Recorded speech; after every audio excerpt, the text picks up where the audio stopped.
Good morning, everyone. Thank you very much for coming back. And with that, we'll just go with the land acknowledgement and then roll call. As we gather this morning, I would like to acknowledge on behalf of Council and our community that we are meeting on the traditional territory of the First Nations. We would like to thank the Algonquin people and express our respect and support for their rich history. We are extremely grateful for their many and continued displays of friendship. We also thank all the generations of people who have taken care of this land for thousands of years. Madam Clerk, could you conduct roll call, please? Thank you, Warden. Councillor Bennett. Here. Councillor Brose. Present. Councillor Doncaster. Present. Councillor Donahue. Here. Warden Eamon. Present. Councillor Giardini. Councillor Grills. Here. Councillor Yon. Councillor Lynch. Here. Councillor McKenzie. Here. Councillor Mayville. Present. Councillor Murphy. Here. Councillor Nicholson. Present. Councillor Service. Here. Councillor Watt. Present. Councillor Weir. Here. Councillor Wilmer. Present. We have quorum. Thank you very much. And we'll turn it over to Mr. Burke, and I believe we're on page 69, the top slide. Thank you, Warden, and good morning, County Council. Picking up where we left off last evening, we were about to begin a discussion about an enhanced reserve contribution. And there was some comments about generally where are reserves going and where are we at, and all these discussions are interrelated. So this is an excellent point to have those, or an excellent time to have those discussions. So maybe before we begin, I want to just make a couple points about the County of Renfrew reserves that you may not be familiar with from your local municipality reserves. The first is around the concept of a restricted reserve. And these are items that are in your reserve schedule, but they're restricted usually by the provincial government for a specific purpose. So like we talked about earlier, our Safe Restart Reserve is restricted because it was given to us, money given to us by the province to be used for COVID cost containment. And it is still to be used for COVID cost containment. We cannot use it to build something that doesn't relate to COVID. Likewise, the cannabis reserve, the childcare reserve we touched on, again, specific to those areas, childcare. And we have a number of reserves like that. So when you look at our total reserve schedule, some $50 million, a number of those items are restricted for specific purposes. The second item that you should be aware of is the concept of a shared reserve. And a number of our reserves are in fact shared with our partner, the City of Pembroke, because that's how they were originally built. These long-term care homes are cost shared with the City of Pembroke, and surpluses generated in there are transferred to the long-term care home reserve, and those reserves are also shared with the City of Pembroke. So again, that concept that while you have a capital reserve for your long-term care home, it does not mean that we could use it for a road because it's a shared reserve with the City of Pembroke. So there's just to make you aware of some of the complications on that reserve schedule. So picking up with this first technical problem of the day.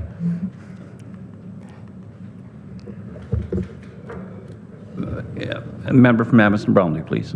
Thank you. Partly this is while we get to the page. On the reserves, I wonder through you, co-chairs, if Mr. Burke could advise outside of specific dedicated grants such as the Canada Community Building Fund, OSIF, etc., are there any of the reserves shared with the province?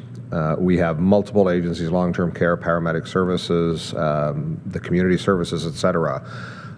Are there annual reconciliations within each year that the province repatriates funds that the reserves are exclusively the county and city? I wonder if you could, if Mr. Burke could comment on that.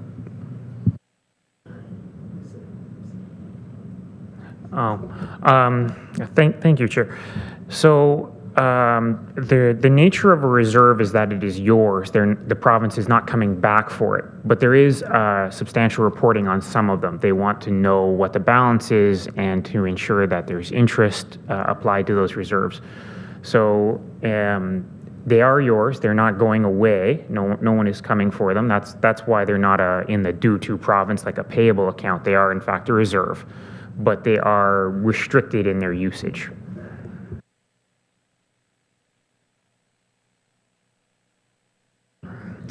Carrying on from our November 9th meeting, yesterday we discussed the first half of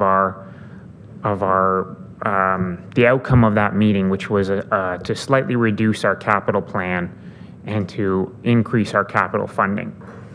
So yesterday we were talking about the reduced capital plan, pushing some 42 million out of your 10-year capital plan and the number of items that it affected in the 2024 year. Here in this section of the budget, we're going to deal with the other half of that, the increase the contribution to reserves. So this will be generally familiar to you from that meeting, but it's a good ballpark of what our plan for our reserves were. Looking at just our capital reserves, the plan envisioned us to drop from our current level of 35 million to about less than 5 million and hold that level relatively steady. So to the question late last night, where are reserves generally going? Generally going down. And in each and every year, we would have more capital work that's drawing from our reserve balance than we were putting in for a number of years into the future. So we go back to what is our capital plan built around? What are the assumptions that are leading us to this conclusion that we should reduce costs in there or increase the funding? So the first factor, again, what are we going to spend in our capital plan? And this is something that we could control, right? We could reduce the amount of work going into our capital plan, which we have in that meeting tentatively decided that yes, we should have a slightly reduced capital plan. The outcome of that decision, the pushing $40 million out from your original capital plan, is that our PCI target will likely fall from the current 70 standard of our roads down to about a 60 over a 10-year time horizon. The second outcome that we control, the level of investment, we had tentatively marked $2.8 million increase in the property tax levy going into our capital plan to make our plan be balanced. And the third item that we could choose is our debt strategy. And we had tentatively left that the same, that we would debt finance things over $3 million, though we might need to take out other debt instruments, just depending on how the cash flow of certain projects lands. The other items that form your long-term financial plan are items that are not specifically in our control, but we've made an estimate of these items. So the first is what's our opening balance, the amount of money we have right now in our long-term financial plan. We have, since November 9th, slightly adjusted our estimates up to $42 million of where we think we're going to start the 2024 year. We have estimated provincial funding. So the OCIF grant, which we spoke about yesterday, we know that in 2024, it's 2.4 million, not 2.8. But for the rest of the long-term financial plan, we've left it at 2.8, assuming that it comes back up to its original level. We know that we have revenue coming in from new growth or new builds in the property tax assessment that we can tax. And in the 2024 year, the weighted CVA growth that we can get, the new revenue on new dollars on new growth, is 3.6% of our property tax base. So quite a good year this year. And for the rest of the long-term financial plan, we've left it at that historical 1.5 average. We know that because we have an opening balance of $40 million, that earns interest. And we are getting interest revenue. And we've estimated that at about 4% and slated to slowly decline over the next 4 years. The other items, so inflation, what are the cost increases in the long-term financial plan? So our plan is based around what are the standard costs we're seeing to rebuild roads today, and where do we think those costs are going? So we have left our inflation estimate at 2%. So 2024 costs, the costs we think we have now, and next year in 2025, those costs will be 2% higher. And lastly, the interest rates on our debt. So if we were to debenture projects, how much do we think we would have to pay in interest? We've left that at our historical average of 3%. So, I'm just going to go ahead.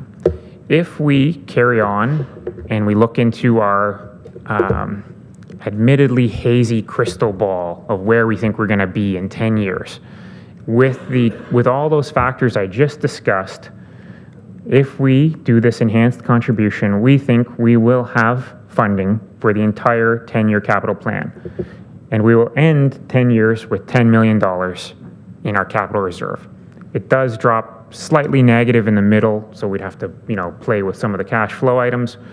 But with the enhanced contribution and all of the other factors we discussed being accurate, we would actually have a fully funded long-term financial plan.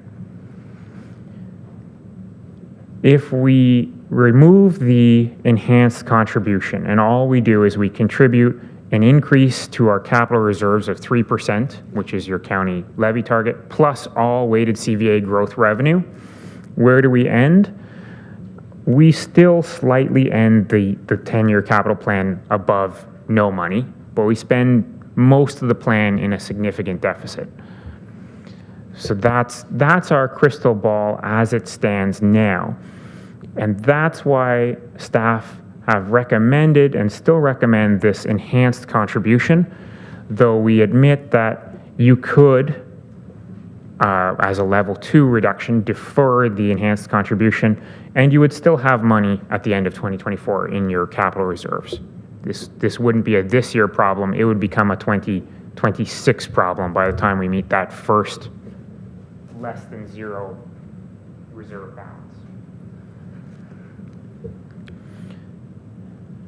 And just a reminder that none of the items in your capital plan envision increased levels of service. It is based around replacing like with like. As Mr. Perkins said yesterday, 8 inches deep, same road you had before. That's what we're doing. And with that, I'll go back to my original level 2 suggested reduction. Remove the enhanced capital reserve contribution and only contribute weighted CDVA growth of 3.6%. Thank you. Member for Petawawa, please. And did I see somebody over here with their hand? Was that you, Glenn? No, sorry. Thank you, Warden and Chair, through you. Just before we get any further into this discussion, I'm a little uncomfortable with the PCI level going from 70 to 60. Perhaps we could get Mr. Perkins to comment on what that means in the long term in terms of condition of our overall roads and maybe additional expenses in the future. Yes, thank you, Chair, and through you to committee and to you, Councillor Service. I'll repeat what my team leader, Taylor Hanrath, very eloquently says. Our good roads will remain relatively good. They'll start to deteriorate, but what you will see is the bad roads will deteriorate completely because we won't be using our pavement recycle formulas where you see the degradation of pavement over time instead of doing a repair when the life of the pavement, say 15 years old, because we won't reap the benefits of that repair. Would actually let it deteriorate to the point that we'd have to do a complete rehab. So the money would be spent later on for a complete rehab. So basically what you see is your good roads will remain relatively good. Bad roads will actually get quite a bit worse. What you will see in 10 years time with your PCI going from 70 down to 60 is a lot more operational pothole patching. County Renfrew, of course, we deal with quite a bit of edge break on some of our more highways like Round Lake and stuff like that. So you will definitely see a lot more like that. If council will recall from our road tour this summer, a PCI road of 60 would, basically be the far end of Calabogie Road out towards Denby. It's relatively smooth, easy to travel, but it becomes, broken, much harder to maintain. We do have a lot more pothole maintenance and stuff on PCI roads of 60. But again, now that's an average over the whole system. It's not just, but yes, you will see a degradation in our roads over time and increased operational costs for maintaining those roads. Supplementary, and then member from Deep River. Thank you, Warden and Chair, and through you. And just a question on, should we choose not to go the enhanced route and allow our reserves to deplete below zero, what does that mean in terms of lost interest income over the 10-year financial plan?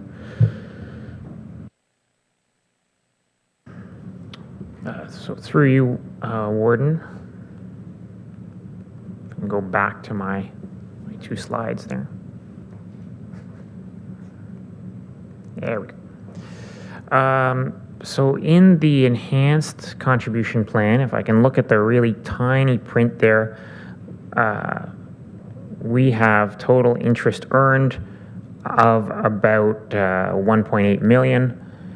And in the reduced, where we don't contribute this extra $700,000 this year, we have interest earned of about 1.4 million.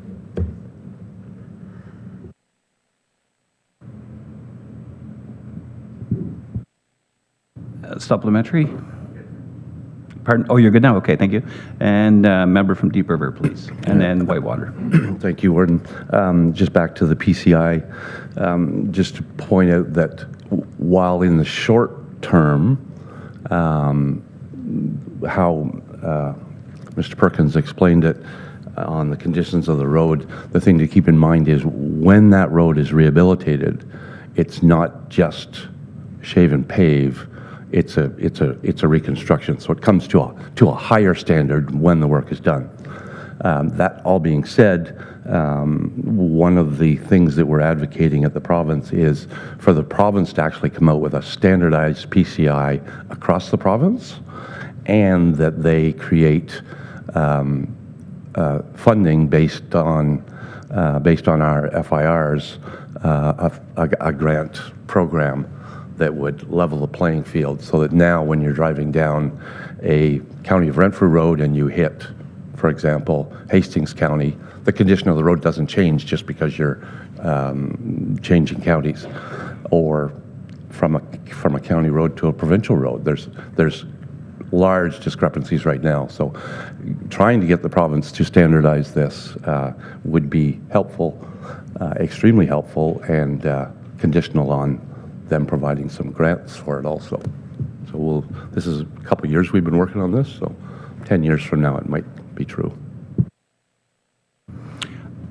Thank you. And Whitewater, please. Thank you, Chair. Questions for you to Mr. Perkins. He noted that the decrease in the PCI over the 10-year period is going to increase operational costs. And in my mind, I'd like to get a feeling for the amount of those costs, only to be able to compare them to this $1.5 million investment. If they're a wash, then let's invest the $1.5 million this year. If they're less than, and we could save them, then it becomes a different conversation. But I'd hate to think we're saving money in one pot when really we're spending more in another.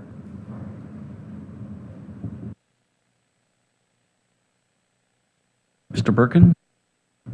Yes, thank you, Warden or Chair, and through you to Councillor Nicholson. I'd have to get back to you in a few minutes. I got to do some little bit of guerrilla math. Thank you. Any further questions on this? Member from Abbotston Bromley. Thank you, Mr. Warden. I will certainly respect your decision on this. This is kind of a complex conversation moving forward. I don't know that this is necessarily where I want to enter that conversation because I know that we still have to get through our revenue lines. I know that there is a discussion vis-a-vis eligibility that has changed, understanding of eligibility of provincial funding within long-term care. And I think that there's a global conversation. So I'm, I guess, inquiring as to if we can kind of circle back to this page again, not to in any way limit the conversation that is going on, which is primarily related to PCI at this point. But if we could circle back and bring this into the conversation as we are working towards arriving at the levy target for 2024. Yeah, we can shelve this until we get back to the bigger picture. Yep. Okay, thank you. We can do that. And what would you like? Where would you like to go next? I'm sorry, Warden. I didn't really catch a feeling in the room one way or another on where the consensus is on this. So it's a $795,000, 1.5% of your levy, orange level reduction. And I didn't catch really if you want us to leave it or take it out. Well, I think just to move we'll leave it, to move it forward with the idea that we'll revisit it. We shall leave the reduction in. Yes. Going forward. Thanks.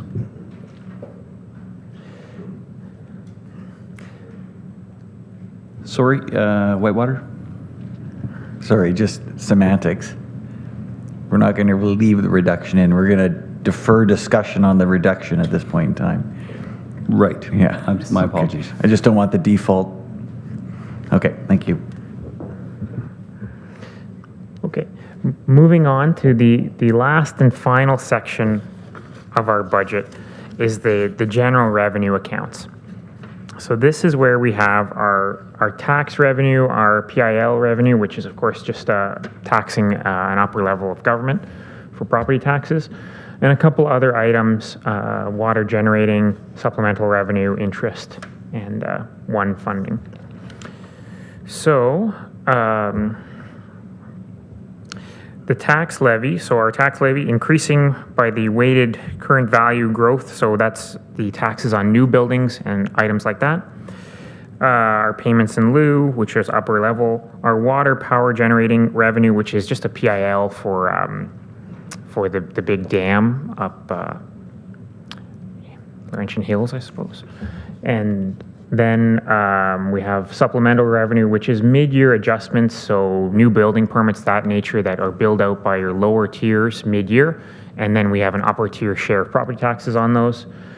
And then we have our interest revenue and our Canada Community Building Fund, which is our former gas tax revenue here as well, but it just gets contributed to a reserve to be withdrawn in Public Works. So at this point in the presentation, typically we do a bit of an education session on property taxes and how that works and what's the distinction between an assessment-based change in your property taxes, like your 4-year MPAC assessment change, versus a new build. And we have, I hope, an informative video from produced by MPAC to help explain that distinction better than I think I could. So we'll play that now.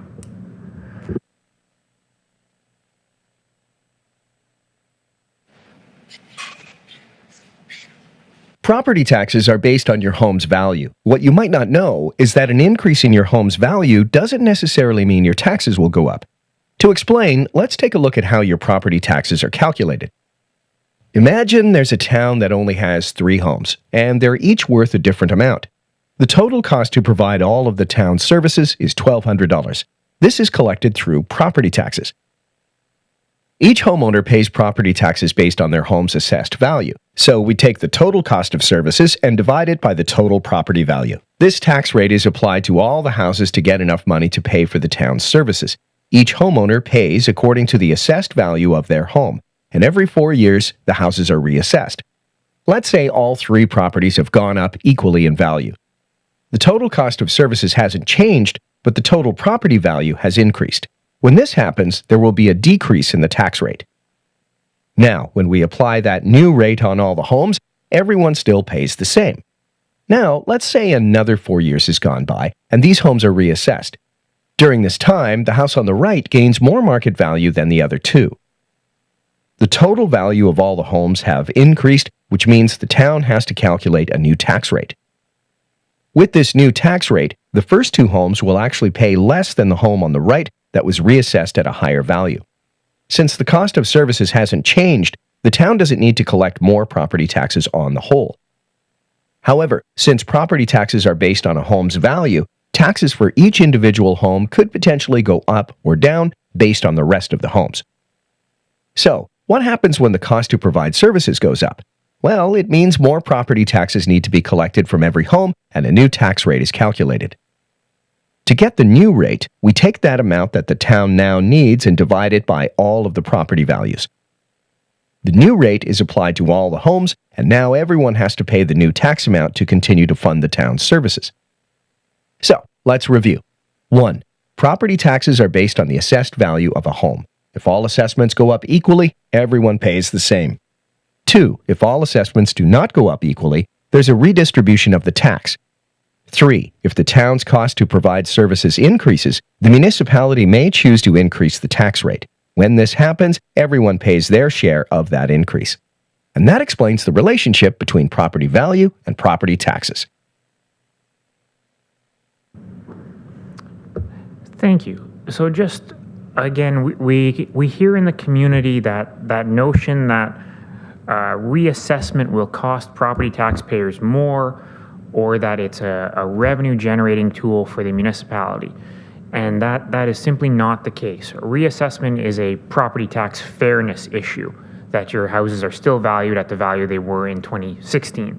That is a fairness issue between property taxpayers and between classes of property taxes, and here in an upper and lower tier system between the lower tiers themselves. However, at the county level, it's not a revenue tool at all. There's no additional revenue to be had from a reassessment. What wasn't mentioned in the impact video is where we do have additional revenue. So what happens if instead of 3 houses, we have a 4th house now built right next to it? And in the county of Renfrew, that 4th house allows us to get an additional 3.06% of income. That means that for every 100 houses in the 2023 year, they built 3 more. Quite an astounding year. You can see from the chart the biggest growth year by a wide margin in recent history. So quite a good year for us. And the reason that our enhanced reserve contribution is mostly offset, because instead of the historical average of about 1.5% growth, we have this 3% growth. So really quite a revenue generating tool this year. So moving along, if we look at your baseline budget, what does that mean to the actual ratepayer? So for each $100,000 of residential assessment, if we were to proceed with your baseline budget, which was again a 12% increase, each residential $100,000 assessment would pay $436 in the 2024 year, up from $339. For the average house, that means, and the median household in the county of Renfrew has an assessment of $205,000. That's a residential median. It would mean that to have a baseline budget, the property tax county share would increase from $802 to $895. So a $92 increase for the median residential property in the county of Renfrew. That's just the county share, not counting school board or a lower tier. With just those level 1 adjustments, we're talking about a $65 increase. So if we were to accept all the green level reductions, $65 increase in property taxes. With the green and orange, it would be a $44 increase. And with all of the suggested reductions, so your 3% levy target, your 3% budget, would mean an increase of $23 per year to the median residential property. Over and above that, we talked earlier about the enhancements, and if we were to take the enhancements as they were listed totally, it would be an additional $37. Okay, thank you. Questions, comments? Member from Killaloe, Haggerty Richards, please. Thank you, Chair. So does that mean that the enhancements plus the level 3, so add the two together? Is that what we're saying? Through you, Warden. So if we were to do everything in your baseline budget and all of the enhancements, it would be an additional $92 plus $37 to the median property tax owner. Again, you've made a number of, I think, decided on a number of consensus items that we can all agree to either do or not do that would change that number. Thank you. And member from Whitewater, and then Amison Bromley. Thank you, Chair. Just a quick one. When we talk about weighted CVA growth, can you confirm for us whether that includes the increases in PILT that may be realized on an annual basis? Through you, Chair. So yes, it does. So that is both the regular taxation and the PIL changes together. Amison Bromley, please. Thank you very much, Mr. Warden. Just a very quickly a comment on the presentation from MPAC, and I was somewhat disappointed at the Roma conference. There was a question directed directly to Minister Bethman Falvey, the Minister of Finance, with respect to the assessments and the interminable reassessments. The last one was done in 2016. What I found disappointing in his response was when he said it was revenue neutral, is not precisely so, because as Mr. Burke has noted, some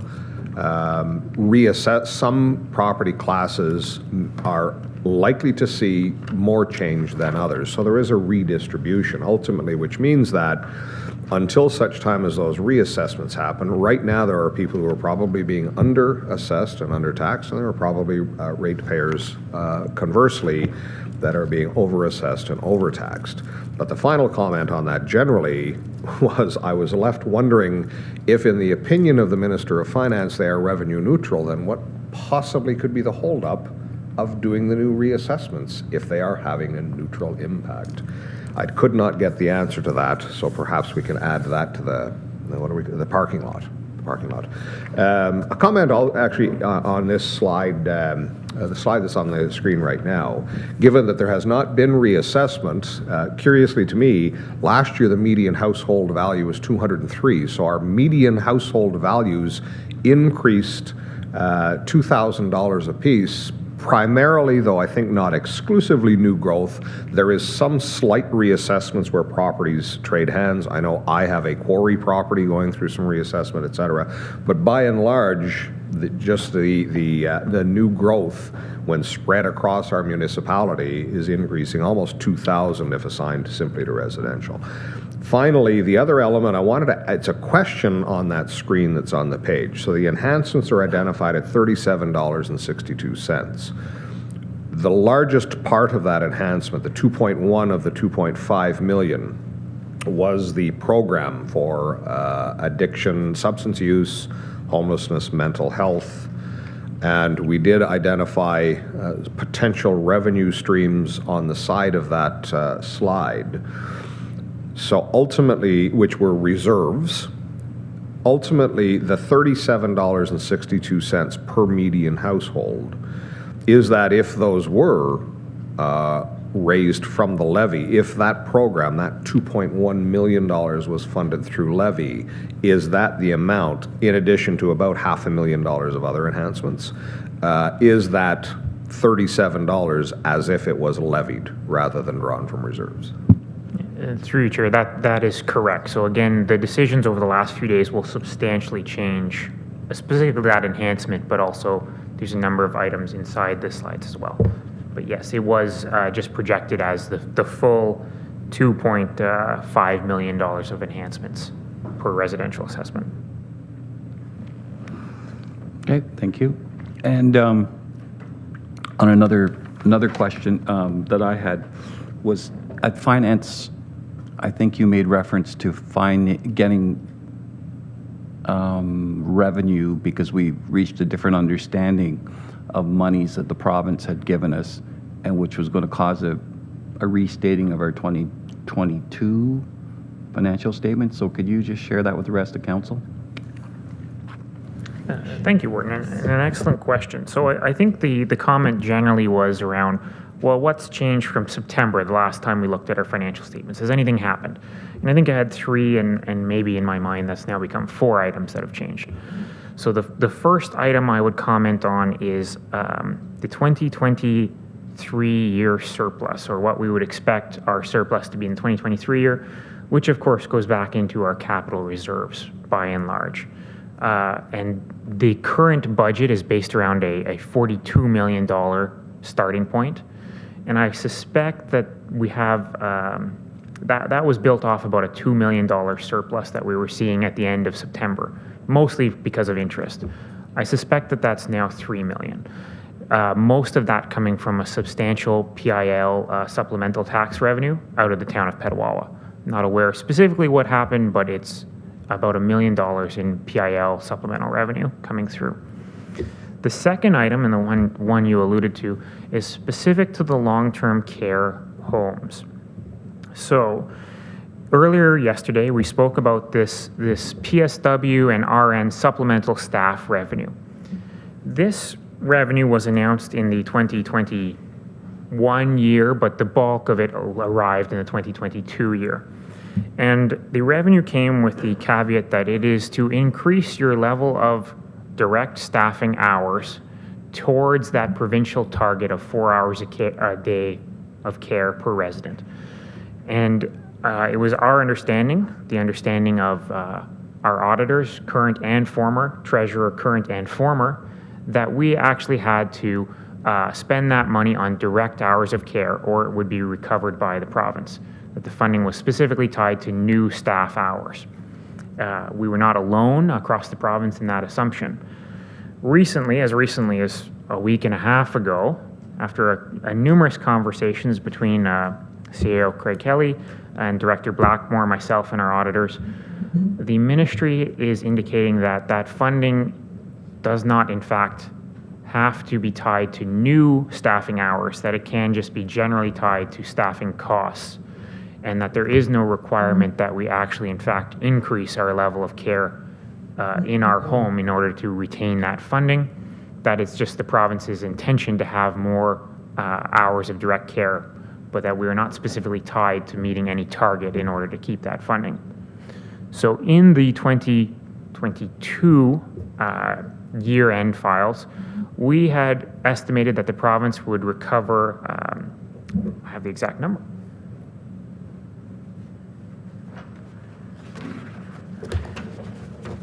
If I can get to specifics, we had estimated that the province would recover approximately $2.6 million of that funding. We now have the understanding that we will be able to keep that funding. It will become part of the Miramichi Lodge and Bonnechere Manor general surplus, again flowing into their capital reserves that are shared with the City of Pembroke. Because it is such a large dollar value, it will likely require the restatement of our 2022 audited financial statements. Again, we were not alone in the assumption that that would be repayable to the province, but it's not uncommon that announcements with funding come with vague instructions that are later clarified down the road. For the 2023 year, what that means is that on your September financial statements, we had envisioned having to return the lion's share of that funding as well, because we can't find the staff to fill those direct hours of care positions. If we are permitted to keep the funding and not increase our direct hours of care, that means that in Miramichi Lodge, we would have an additional $2.6 million, and Bonnechere Manor would be $2.9 million in the current year, again flowing into those capital reserves, generating surpluses inside the homes. So the homes' starting point for their capital reserves is very likely about $7 million higher than what we had originally envisioned. So the $42 million start point had already included the $2 million from 2022, but it will probably be more like 47 and 48 with the PIL from the town of Petawawa. The other 2 items I mentioned in Finance and Admin Committee were more of just general concerns, and I think I mentioned them yesterday. again, the concern that the first tender of the year for Public Works came in well over budget. And again, I think as I mentioned yesterday, one is not a trend, but it's a concern that our standard costs are low and that the 2024 year is not going to be a 2% inflation year. It's going to be something significantly higher for construction projects. The other item that I would add is the comment from the town of Petawawa requesting another $1.5 million for growth projects, and just that is not built into your long-term financial plan. And I think that was probably the discussion you wanted repeated.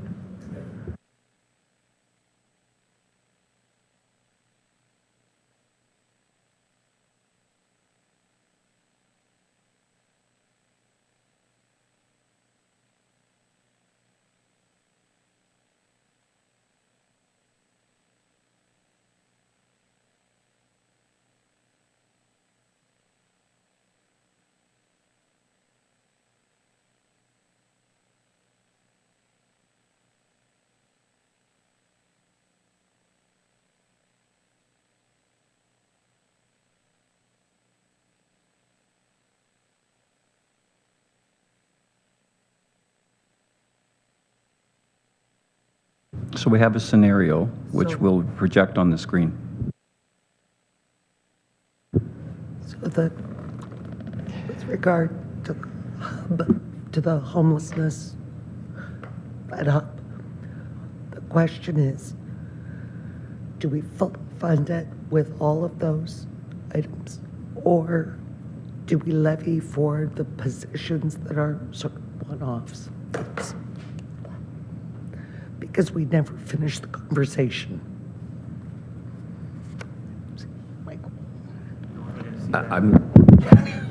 Okay, thank you. And member from Amherst and Bromley, I think.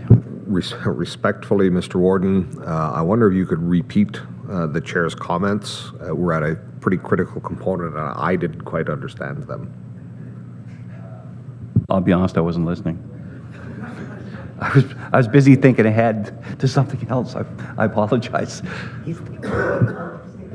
Well, I might understand if I listened, but go ahead, Mr. Burke. Thank you. Through you, Warden. I believe the chair wanted to come back to this particular slide.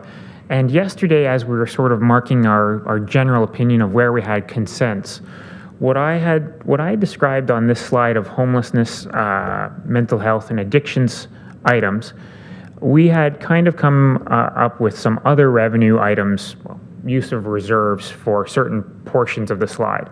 And what I had taken away was that we would use our reserves to fund the first line item, the shovel-ready housing development, as well as the East Region Response Team and the West Region Response Team, and that the community housing coordinator, the RCHC maintenance staff, the homelessness coordinator, the additional admin resource, and the building infrastructure coordinator / inspector would be items that would be added to the general levy for discussion later today. And I believe that the chair is suggesting that might be not where the conversation landed, and that some of these items I had left on the levy increase would actually be from the reserves for the first year.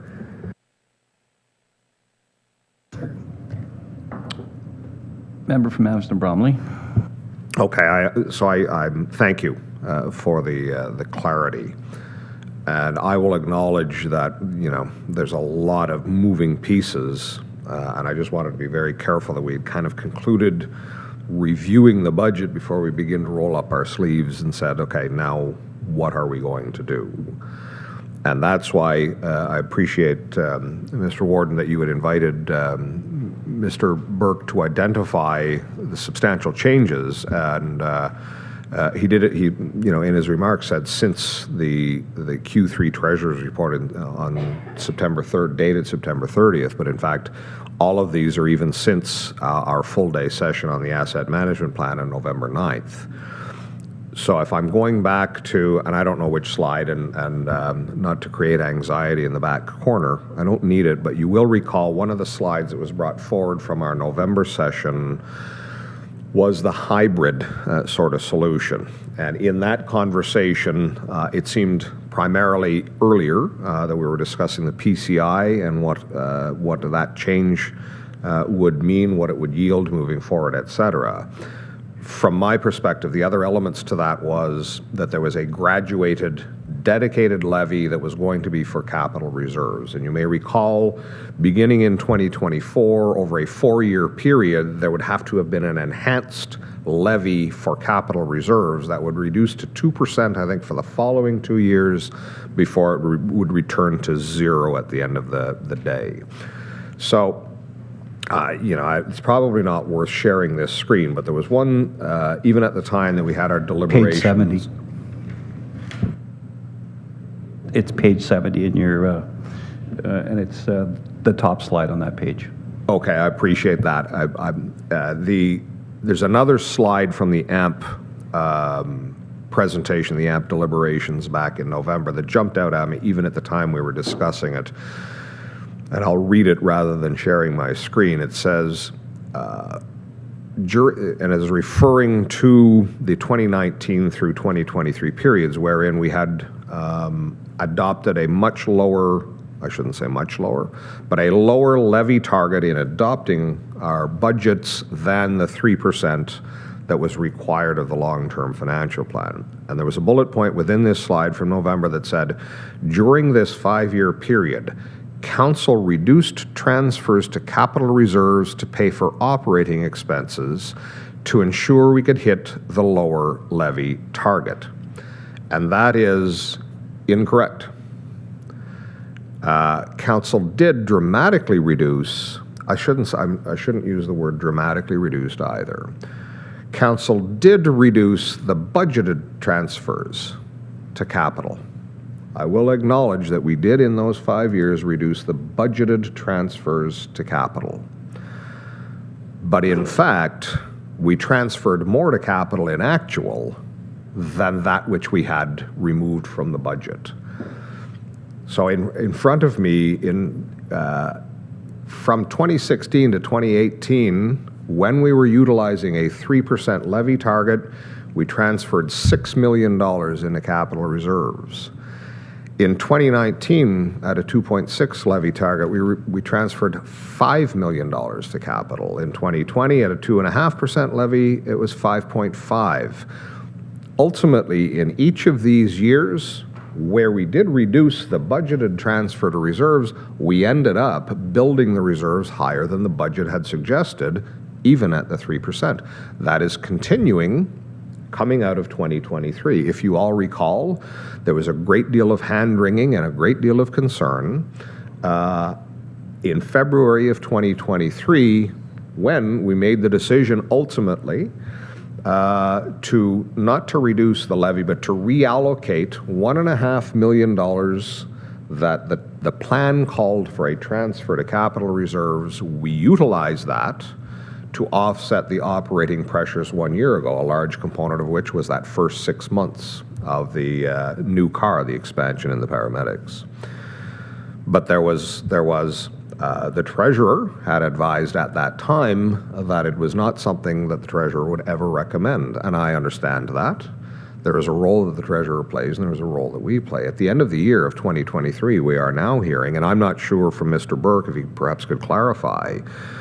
So we have a general fund, we have the Manor, we have the Lodge, and we have Renfrew County Housing. The general fund is all of that which is not the other three, but our total enterprise-wide deficit surplus combines all of those. So when in fact Mr. Burke says it is forecast now to be a $3 million surplus, I don't know if that's restricted just to the general or if that is our enterprise-wide. I'm assuming if it is incorporating this new eligibility, it has to be tying in the other two. But at the end of the day, what I'm saying is,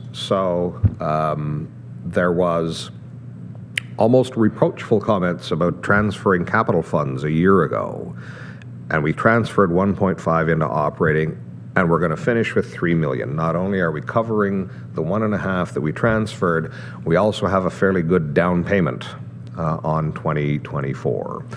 And I only say that because at the November meeting, I did share 3 slides that were showing what our forecast was going all the way back to 2015, wherein we were supposed to be sitting with $2 million in capital reserves. At the end of the day, this is saying that we needed, that slide from November said we needed to have, there it is, the 4%. My conjecture, the point that I would suggest is we need more money into our capital plan. I do not dispute that. But that it must come out of the levy is open to option. So what we have in front of us today is, so in supplemental funding, that is real dollars that we are now receiving through PILs from the town of Petawawa, and I was in speaking with Council Service, and please correct me if I'm wrong.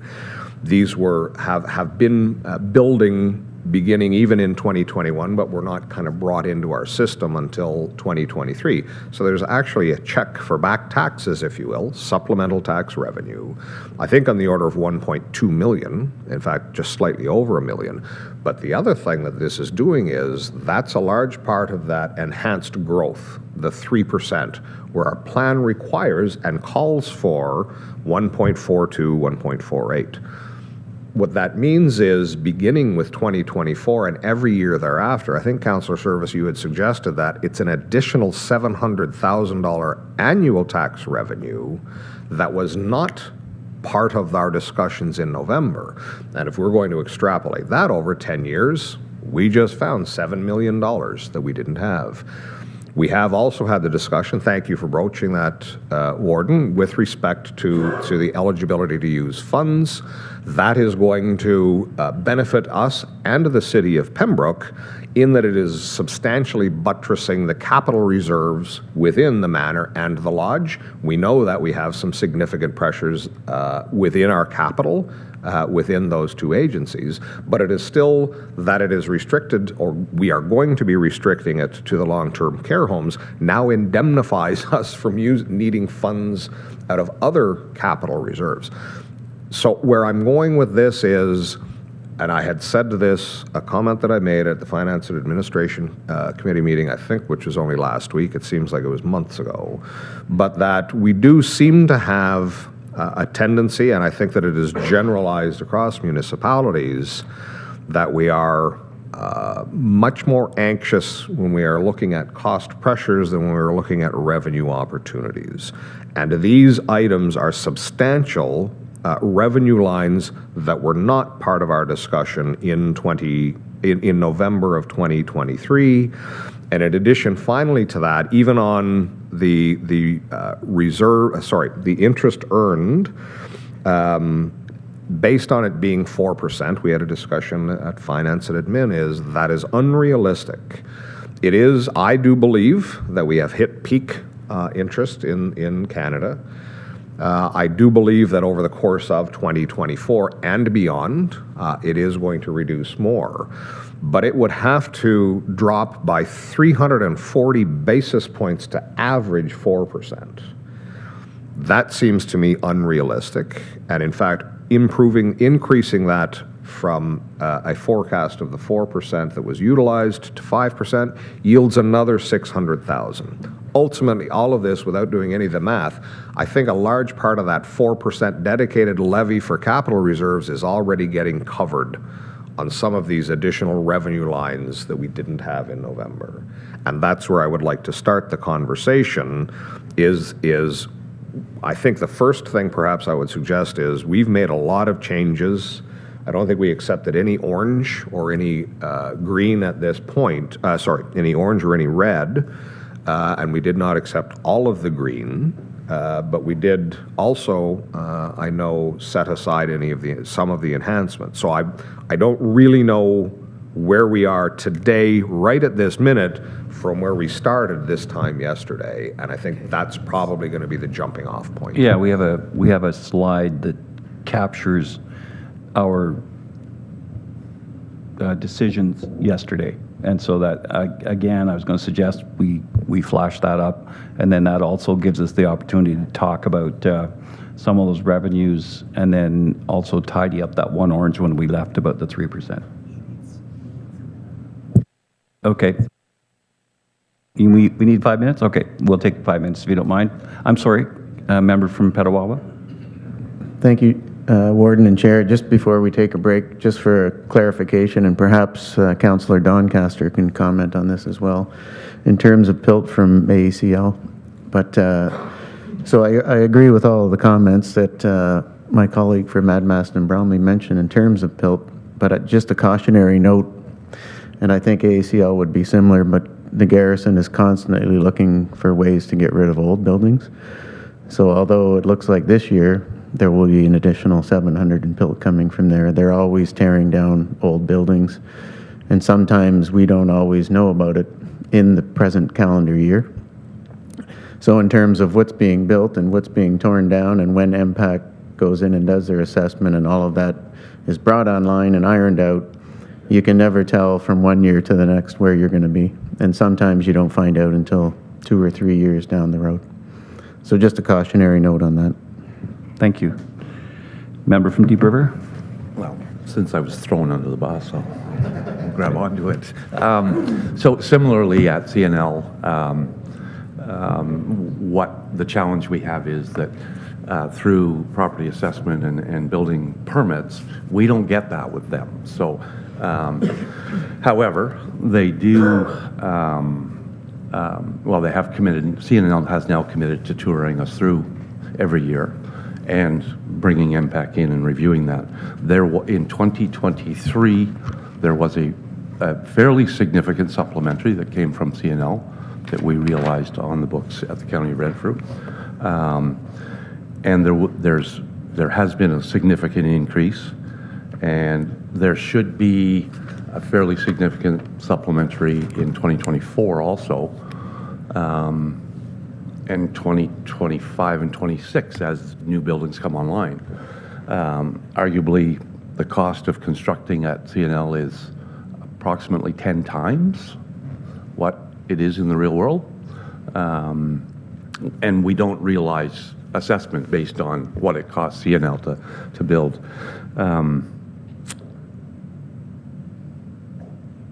Yeah, and so it is there, but it's sometimes you can't predict what it's going to be.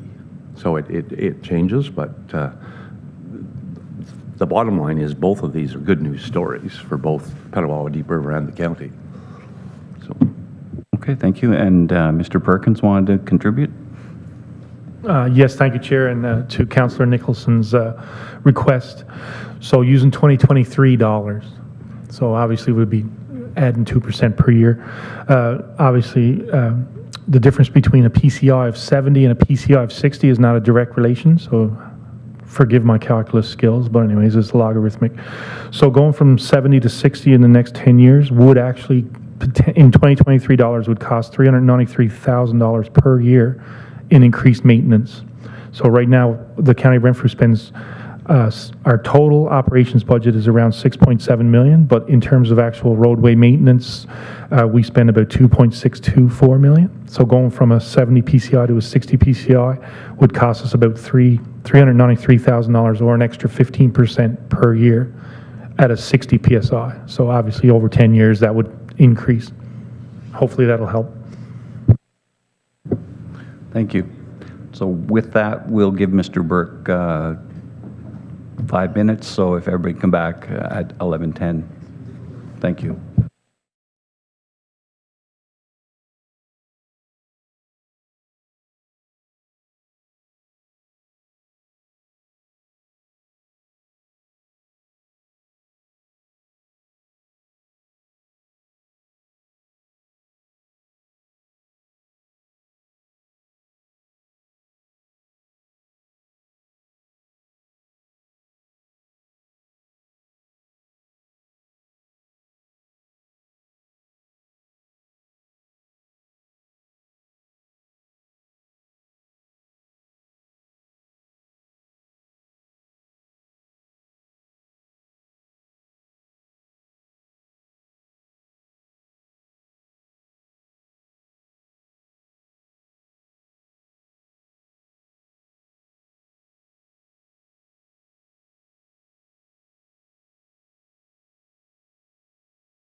Good morning, and thank you for the pause. And with that, Mr. Burke, we have a slide and a handout. If you wouldn't mind, please. Thank you, Warden. So on your screens now is the handout I passed around for those of you who don't like to look at screens. All it's saying is that our baseline budget that we started talking about required a $7.9 million increase over the 2023 budget. Of that, 1.6 is coming from weighted CVA growth. So now we're at our 12% increase we started our baseline budget on. And over the last day and a half, we've gone down the list, keeping notes of how members of council felt about the different levels of reductions.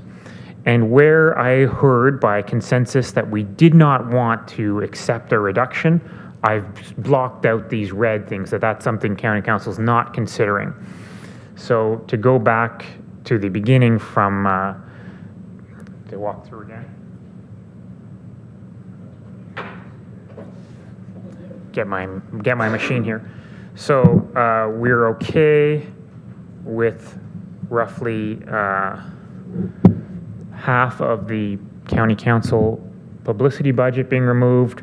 We're okay to debate the removal of human resources support. We're okay for the county-wide publicity to be removed. We're okay to reduce our provision for unallocated funds by half, leaving $150,000 there. We're okay to remove the currently vacant WSIB clerks.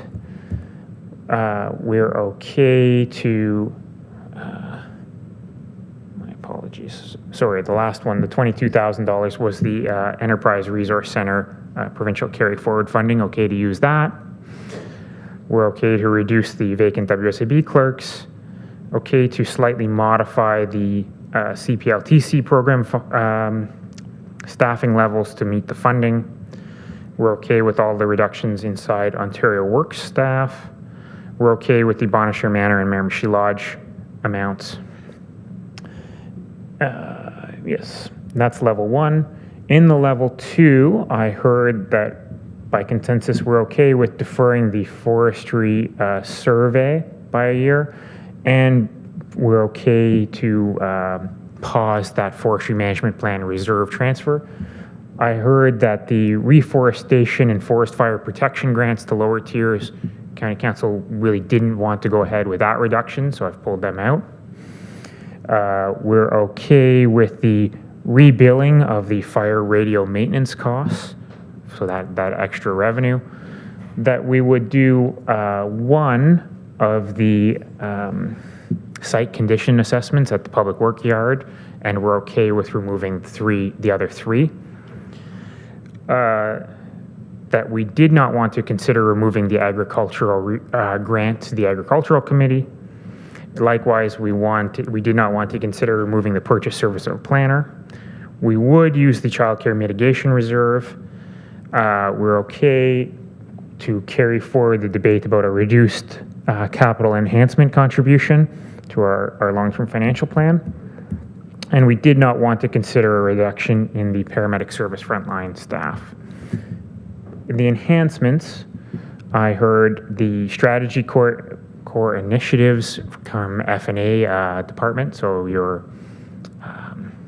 finance and admin department, were okay to move forward. Likewise, the IT business analyst should move forward. The upgrades to the Armpire garage were okay to come from reserves to be repaid in a future year. The GIS investigation of internal hosting for that platform was okay. The summer student planner, or the junior co-op planner position, was okay. The little bit of money for the Renfrew Shire twinning was okay. The staffing hours of work adjustment inside the paramedic admin department was okay. There's a bit of an extra increase in part-time staff hours to accommodate the extra workload of another base, and that was okay. The Pembroke Hospital EMR contribution, did not want to go ahead with that. that for the mental health, homelessness, and addiction program, we would use one-time or rather reserve funding for the shovel-ready housing developments. The RCHC maintenance staff hours of work and classification was okay to go ahead. We were okay with the housing coordinator. We were okay with this homelessness coordinator, but it's of course fully funded from the HPP funding, so that's a reduction in the program expenses to have a new staff member. We're okay with adding another 2 RCHC maintenance staff positions, an AA resource for tendering inside RCHC, a building infrastructure coordinator or inspector inside RCHC, and then the East Region response team would be funded for the time being with the use of a reserve to implement that, and likewise the West Region response team would also use reserve funding to implement that. And then we have the Ontario Works, that provincial one-time funding for transition enhancement, and I heard that we're generally favorable for all of those. And if I add all that up, we are looking at now requiring a $3.9 million increase, as well as, of course, our growth funding, and the net levy increase to the existing property tax basis. So this includes that, doesn't include that growth number, that extra 3% to billing to new growth. But the existing property tax base would experience a 7.44% increase. So this is where we started the county direction to come to 3%. We're at 7.5%.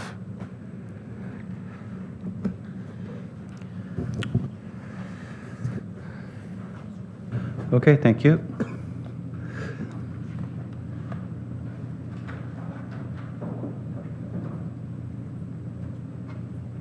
Just give Mr. Burke a chance. Just get organized.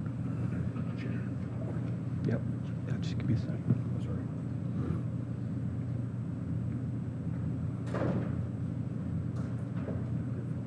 Okay, thank you. And so we can start off. And I'm not sure whose hand was over here. All right, member from Deep River, please. Yeah, I wanted to pick up on one thing, the fire service maintenance costs. And we suggested, or it was suggested that we take it out and it'll get direct billed.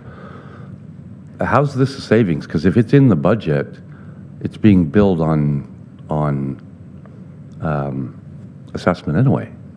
So I'd like clarification on how that's changing the values. So, through you, Chair, this particular line item was what we were proposing to do. We already bill out your the dispatch center costs by call volume. We bill that out to the lower tiers. We also this year billed out the upgrade costs for the putting in a digital fire radio dispatch system. What this would involve is billing out to the lower tiers the cost to maintain the tower network. So it's a savings to the County of Renfrew because we would bill the lower tier that cost that we're incurring to maintain our tower network. So the maintenance costs for that network are inside Public Works today, and typically that's where they're absorbed. This would be to apportion that to the lower tiers. So us billing the lower tiers. Okay, but how is that different than us paying for it in the weighted assessment levy? And through you, Chair, that's why it's that orange level. It's really from a taxpayer perspective a nothing, but it's a shift at the county. We push the cost onto the lower tiers. So it's not really a solution from the taxpayer point of view, but it is a solution to the County of Renfrew in isolation of the lower tiers.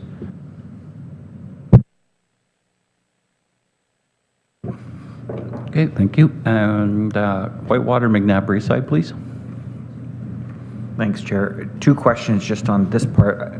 I have a number on the long-term financial planning, but I just wanted to highlight, to confirm that the childcare, the level 2 childcare mitigation reserve for that $408,000, we're pulling from reserve, acknowledging that next year it will be an operating expense. Through you, Chair. So yes, that's correct. Again, those orange things are usually temporary or one time, though in this case, we probably have 2 or 3 years worth of mitigation reserve, but yes, it is a temporary solution. Perfect. So we're acknowledging that will show up again next year as a 0.77 pressure on our levy. And through you, Chair, I would expect that all of these orange items will show up again next year as recurring. We've pushed them off or away or onto the lower tiers, but again, they're costs that are going to come back. Perfect. The second part to that is down at the bottom in the enhancements, just below the West Region Response Team. There's an extension of 444,747. That represents those staffing costs that you're proposing to pull from the levy. So that 0.84% is also going to be realized as a pressure for next year. If you were to increase your levy today to cover this $440,000 of staffing, then no, it would not be a pressure. Next year, we would have the levy increase for it now. It's just the other one because we're pulling from reserve to cover 1 year. Good, thank you, I appreciate the amplification. And just to clarify on the slide, the $150,000 to get shovel-ready housing developments is only a one-time. That's not a recurring thing. We just do one of them. Okay, thank you. And then I think it was McNabb Brayside, and then I see Petawawa. Thank you, Warden. This is very helpful, obviously, having a look at pictures we've sort of discussed. I just want to clarify the last orange item there in level 2 and back to slide 69 or page 69. So this is one where we sort of had up in the air. I don't think we had enough of a consensus before this sort of gets written into stone too much. This enhanced capital contribution reduction of 1.3, and on slide 69 says, so the only enhanced capital reserve contribution would be from CVA growth. So I just want to clarify my understanding that we haven't really made a decision on that yet.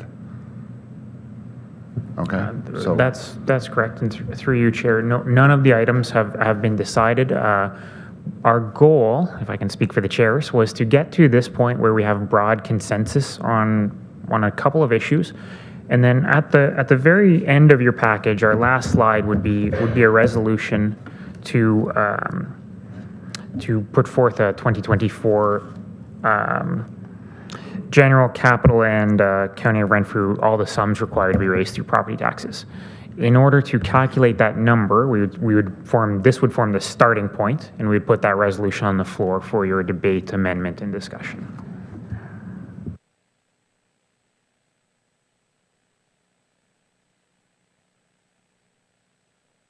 So yeah, as Mr. Burke said, what we wanted to do was just collate everything that was discussed the last couple of days and get a number and then start backwards from there. Because otherwise we're going to be, if we didn't have something on screen or on desk that had a number and everything collated together, I was worried that the discussion would get fractured by chasing things that we thought we heard. This is what the official recorders thought they heard, and this is for us the starting point to have the conversation. That's what we tried to get to. So I see Petawawa and then Abbotston Brownlee. Thank you, Warden and Chair, and through you. So just to follow up on that, enhanced capital contribution reduced by 1.3% in the orange.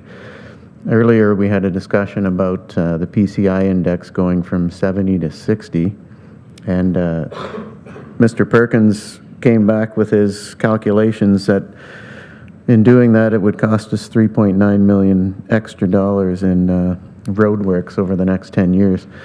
So what I'm want to know is, based on this sheet that we've just been presented with that enhanced capital contribution reduced by 1.3%, what is that doing to our PCI from 70 to 60? Has it changed that?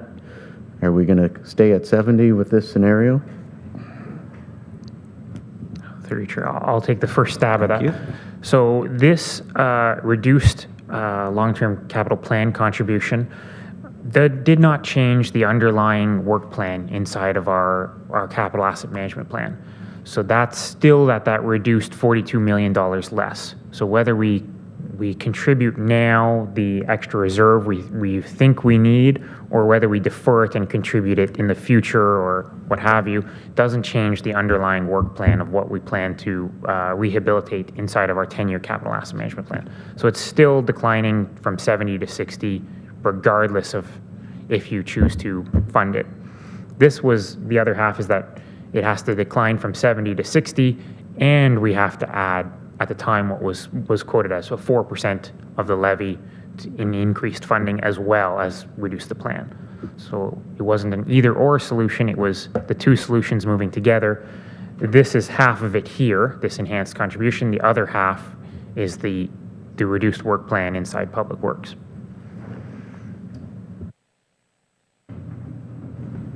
Supplementary? Yeah, please. So just for clarification, I'm getting confused with all the different percentages, because on page 69, I think it was, it said we needed a 4% contribution, enhanced capital. And then on this orange level here, we've got an enhanced capital contribution reduced by 1.3%. I just need clarification on how those two numbers tie together. And again, I'm sorry, how that affects the 70 to 60 drop. Thank you. And through you, Chair. So if we go back to November 9th, and you're right, a lot of percentages moving around on this page. Our long-term financial plan that we were talking about at November 9th, we envisioned growth of 1.4% and a levy increase of 4%. And together, those two items would join to get you somewhere around 5%. What we're suggesting is that our growth isn't 1.4, it's 3.6. So our enhanced contribution doesn't have to be 4, it can be less.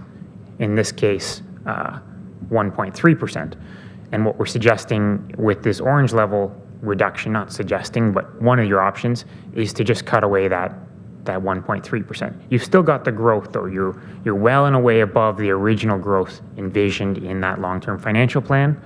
This is just, that 4% levy increase we envisioned in November. We don't need that high of an increase because it's been made up for by a lot higher growth we've seen in the county.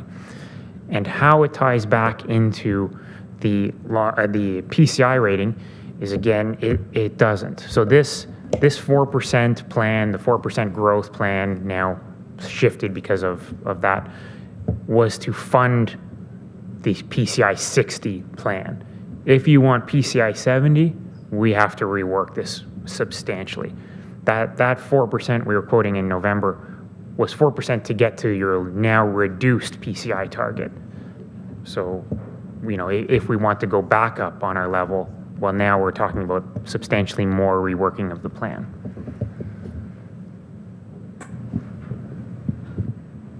Thank you. And supplementary? Yeah, please. Thank you. So the waters are becoming a little less muddy. So if we just move down on the proposed enhancements, another question for clarification, the $444,747, the 0.84% increase is just for those coordinator and staff positions. But there is still on the table the option of us funding all of this through the reserves and not adding that 0.84% to the levy. Is that correct? Mr. Burke? Through you, Chair, that is one of your options for sure. The reason I originally suggested this distinction between that is that this using adding a permanent staff member, we'll say, and using finite reserves to fund that's putting the problem into next year when those reserves are gone. The other two items, we'll say two items. The first one is a one-time item, so it's not going to recur next year. There's no requirement to increase the levy to do a one-time item. The bottom item, the response teams, the idea behind not burying it inside the levy is our hope that it won't become a property tax function. It's got to move towards a provincial funded function, and our idea is to get it started running, show it works, and then hope the province funds it. If I've summarized that correctly, so that's why we have these middle items that were permanent positions that you can certainly fund through the reserves we mentioned, the Safe Restart, the cannabis, the community paramedic reserves, but the problem will come back next year as well. Thank you very much. And with that, Mr. Bromley, please. Thank you very much, Mr. Warden. I want to pick up on this most recent conversation a little bit. That we have engaged in nothing today with respect to the PCI. That's not been part of our budget discussions whatsoever. So anything we're contemplating here has no bearing on that. I also wanted to clarify, so at November, and on that screen where it said we would need to have a 4% dedicated levy to capital, in addition to our standing long-term plan of growth, which historically is 1.5, and that is the target that is populated into our plan, that was still, and the other 4% was a levy. That was still only our capital levy before we began to discuss what the pressures were going to be, particularly with the COLA recommendations moving forward. So that real growth plus 4% was before we had any operating increases. So it needs to be clear on that as well. The other thing that I wanted to address was Councillor Nicholson's comments on utilization of reserves, and of course that is fraught. We have that conversation every year when we are contemplating our budget. I don't know what the in and the out are on an annual basis with childcare mitigation. What I can advise council is the balance of that on 31st of December 2014 was just under 1.4 million, and it seems like it's just over 1.4 million. I don't know if we've ever used it and reallocated funds to it. I have no idea, but if this is a fund that is sitting there that is being unused, it seems absolutely appropriate, given other cost pressures that we have on us of something to be used. These aren't, or rather, if one is to perceive these as being reserves dedicated towards mitigation, I can't think of a time that we have to mitigate more than we do today, and possibly next year and the year after. It appears that we've been carrying that for at least 10 years without having used it. Ultimately, on the question that's before us, and the 1.3, that is kind of the zone, or let me back up a little bit. So the number is clear. When we started talking about our budget yesterday at 9:30, we were looking at a 14.95% levy increase that was going to capture everything. That was somewhat significantly offset by the fact that real growth at 3.06 was now going to diminish that to 12.89% as our real year-over-year target. And as I'm looking at this now, that is the 7.44 number that this chart is saying is down from the 12.89, because if I take the 7.44, the real growth of 3.06, we are exactly at a 10.5% levy increase. That's now our starting point of where we changed from 9:30 yesterday. Can you confirm that, Mr. Burke, or through you, Madam Chair, to Mr. Burke? That is correct, yes. So yesterday, when we started talking about the increase to our existing taxpayers, so we exclude our growth revenue as over and above, we said 11.89 or 12%. And on the list of consensus items, I think we've come down to 7.5. 7.44 on here. For those of you who can read it, actually, I am on the Zoom meeting, and it is much clearer. The question that I have is my starting point then. So all of these was everything that we have done over the journey since yesterday at 9:30, but nothing has still been written in here on what I am suggesting as a possible further revenue that can even offset more from that 1.3 reduction. So that was substantially offset and I'm sorry, I do apologize. So in November, we said we needed 4 more points to put to capital. Already we know that we have an extra 1.5 on our growth. We know that, it's there, and now that we have done that, it is a new benchmark from which we will proceed every year hereafter. We have that extra growth with us. But that extra growth unto itself is going to generate 857,000, I think, extra dollars in 2024. That is already covering the nut, a substantial portion of that 1.3% that we thought we needed to get at capital. Then the next thing you can add to that, and I don't believe is part of this page yet, I am suggesting if we moved that anticipated interest forecast from 4% to 5%, which is eminently reasonable, I will all but guarantee that we will average 5 or more over the course of 2024, that's going to add another $600,000 that we had not anticipated as revenue. Now, I understand that we can't use these all over the place. We can't buttress our reserves and reduce the levy required to transfer to reserves, et cetera.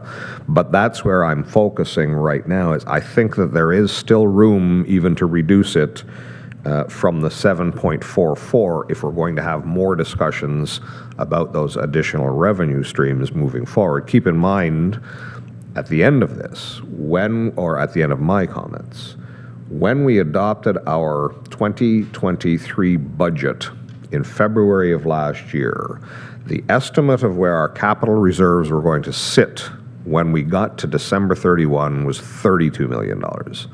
You've heard Mr. Burke say today, with all of these changes that we have discussed that the warden introduced, we now anticipate that we're going to actually be closing out 2023 with $48 million. That's $16 million higher than what we anticipated was going to be the status of the capital reserves when we adopted the 23 budget. All of which is to say, sorry, the last thing too, and it was a much smaller thing, even with respect to why I am comfortable of removing these, I would be very careful on those forestry items of not doing them, because as I had indicated yesterday, the sums for the survey and the sums that we are anticipating perhaps removing from a transfer to the forestry reserve, I'm fairly certain we are going to have a much higher forest reserve at the end of 2023 than we thought we were going to have to start with. So all of these things give me comfort that I'm pretty sure we can find some more room even on the 7.44 that this sheet is identifying.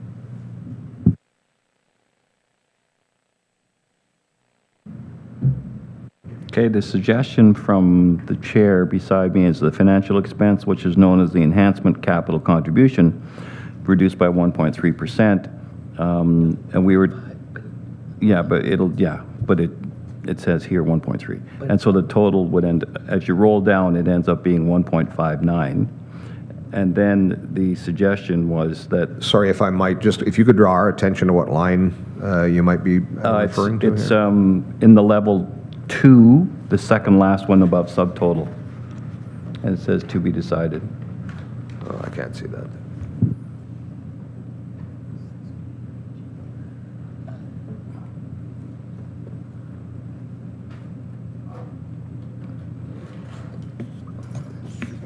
And then if the items in the homelessness and housing piece, starting with the community housing coordinator and ending with the building infrastructure coordinator, another suggestion is that it would pull 2.4% off roughly, and the total would get us down to about 5% instead of 7.4. And Mr. Burke, is that something you can confirm?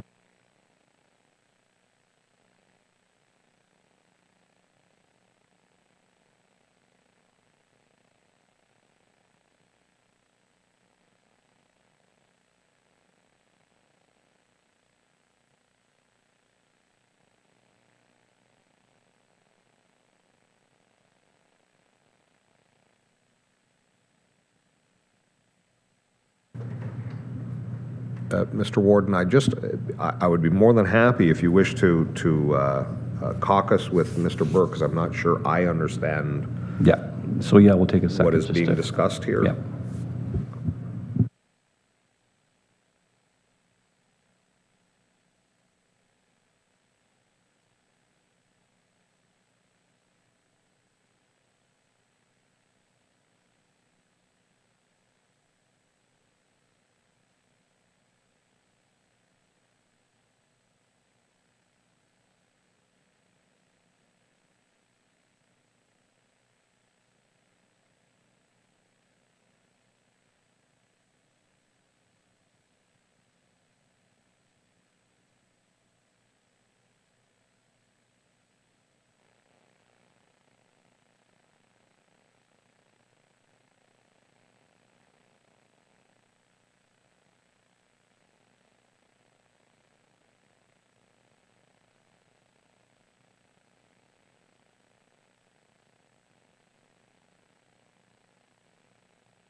So I was low.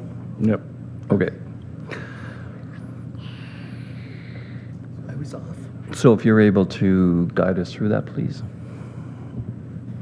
Thank you, Warden. So the changes suggested by the Warden are that that the remaining items which we talked about in our homelessness, mental health, and addictions plan would, for this year, all come from one-time reserves. My apologies. So that we have an additional used reserves to implement of $400,000.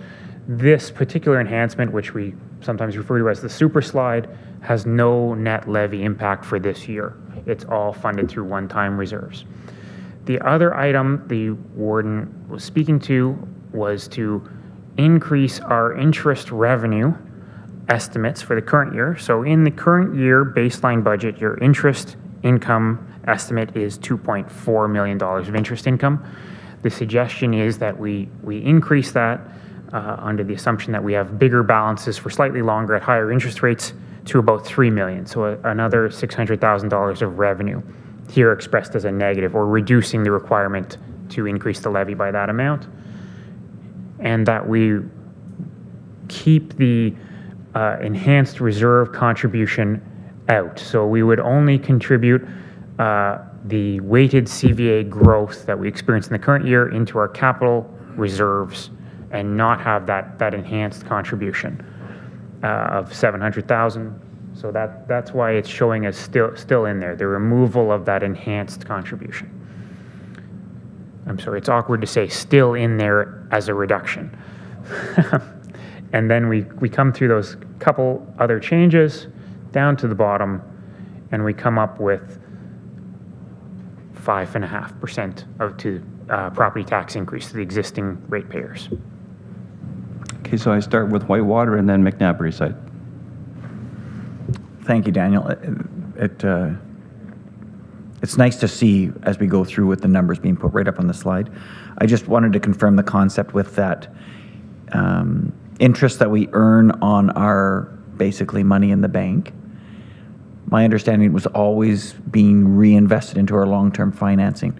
Do we sometimes take that interest and apply it directly to year-to-year operating? Through you, Chair, I would say that the vast bulk of it is applied to your year-to-year operating.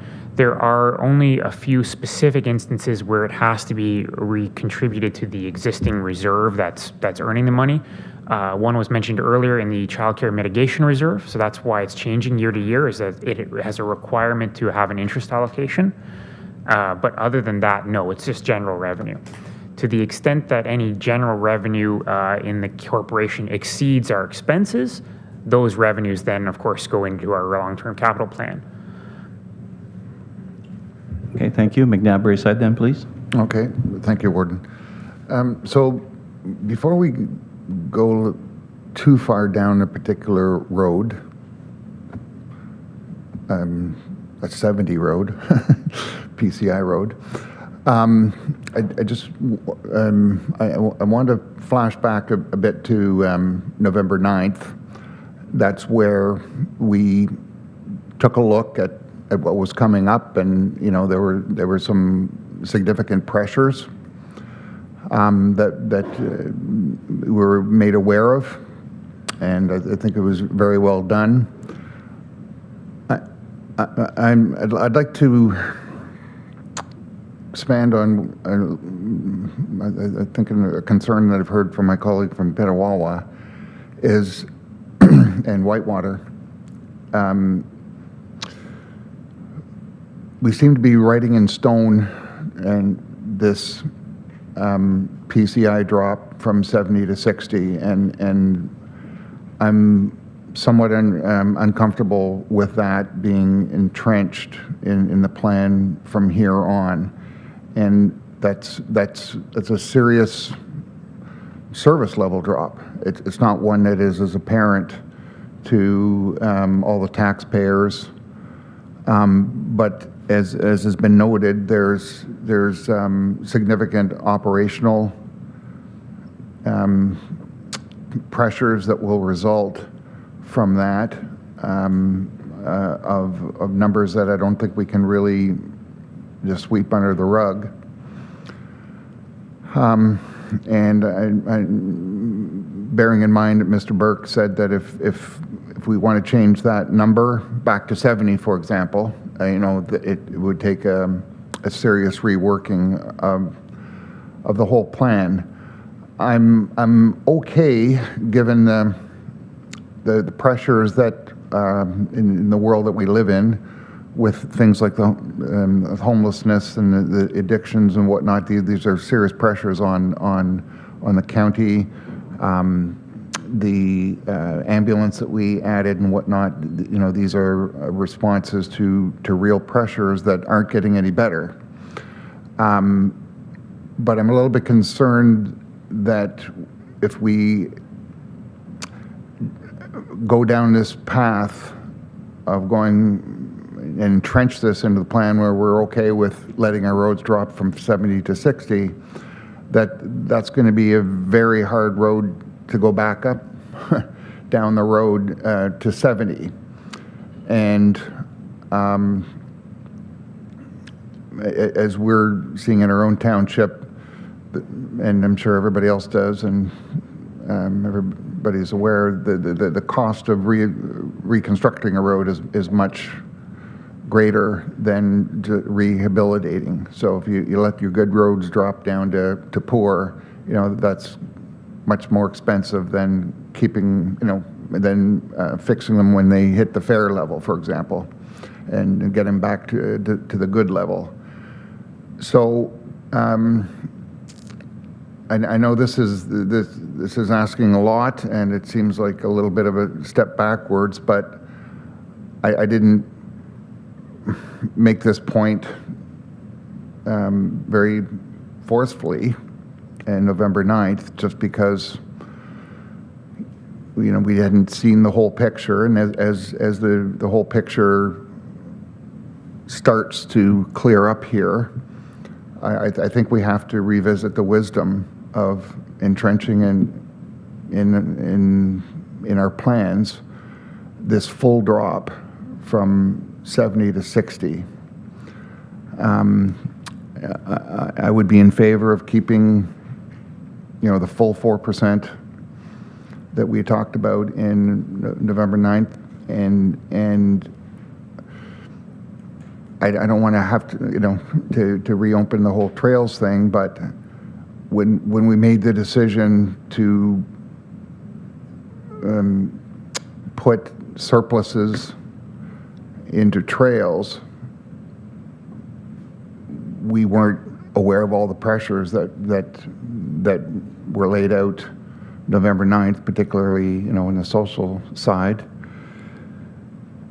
And do we need to revisit that so that we don't see our roads drop to a level that is really a significant drop in service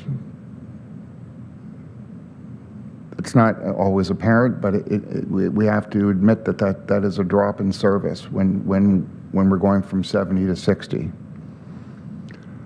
So I'd be more comfortable, I don't mind however we end up and however that affects the numbers, and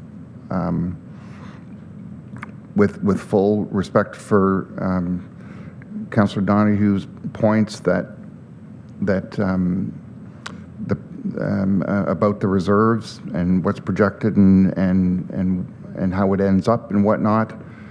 I think that's an important point to take into consideration as well too. But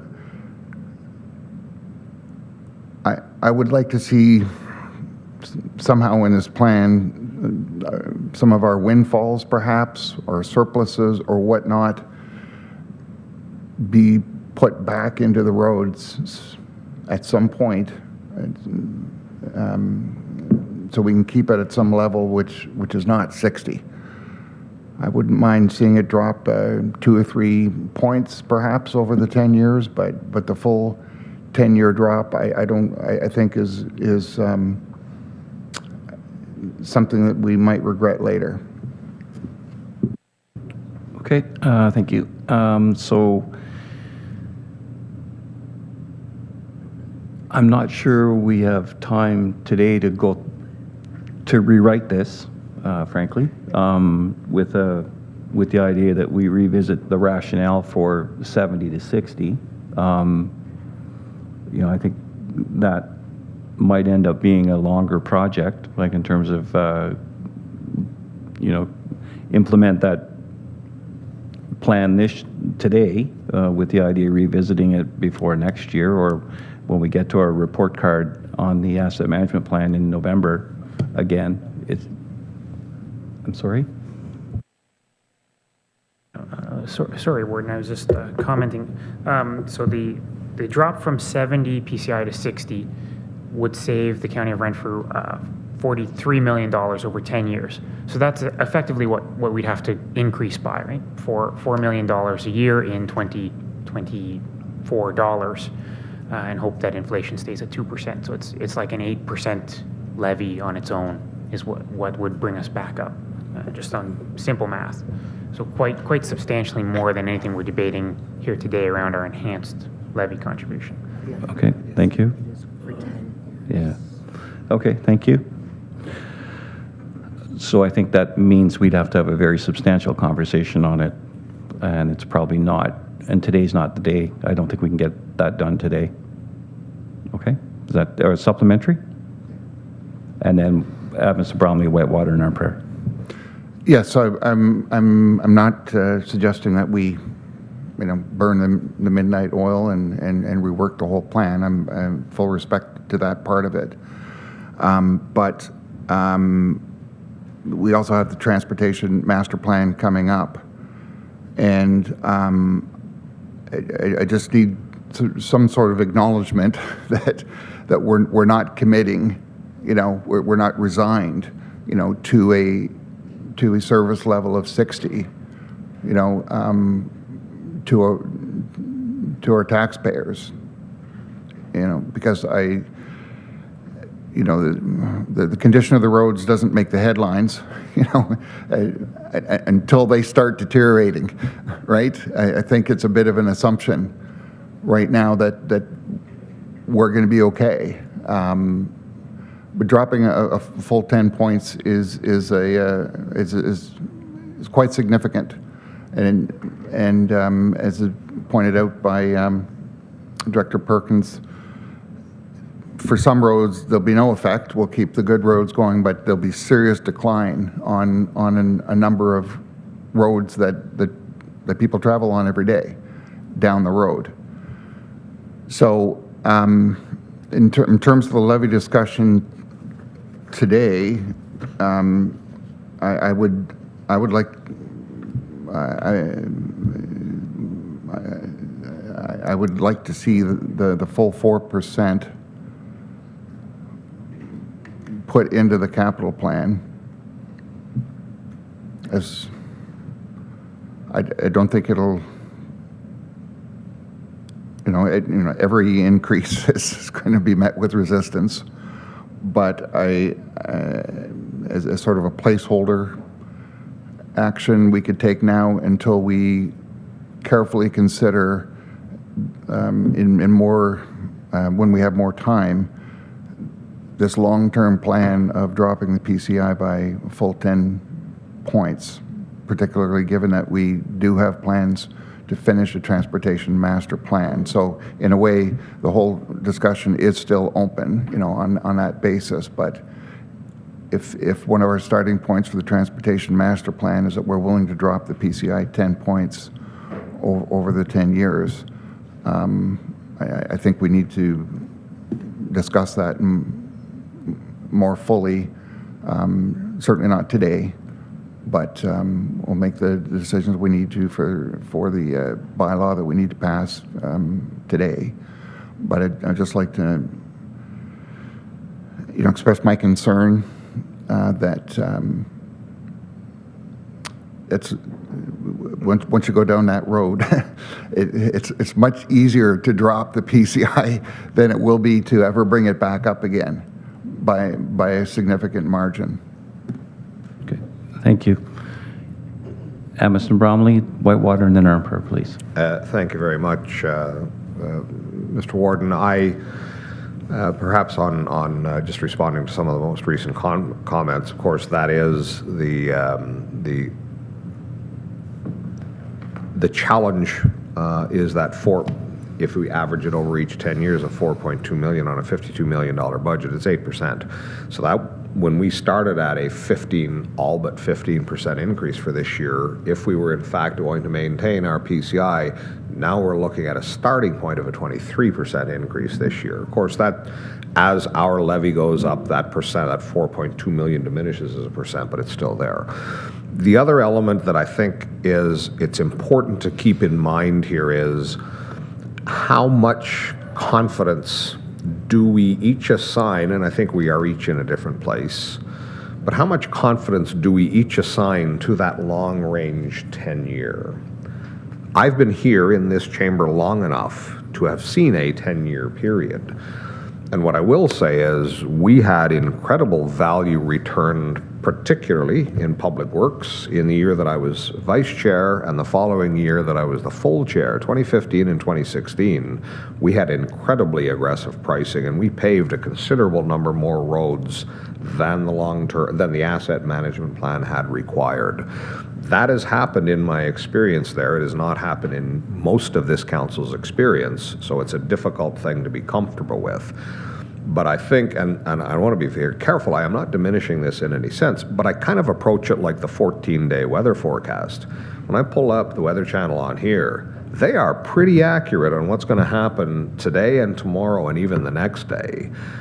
But I've never monitored it to know how accurate they are on the 2 weeks from today.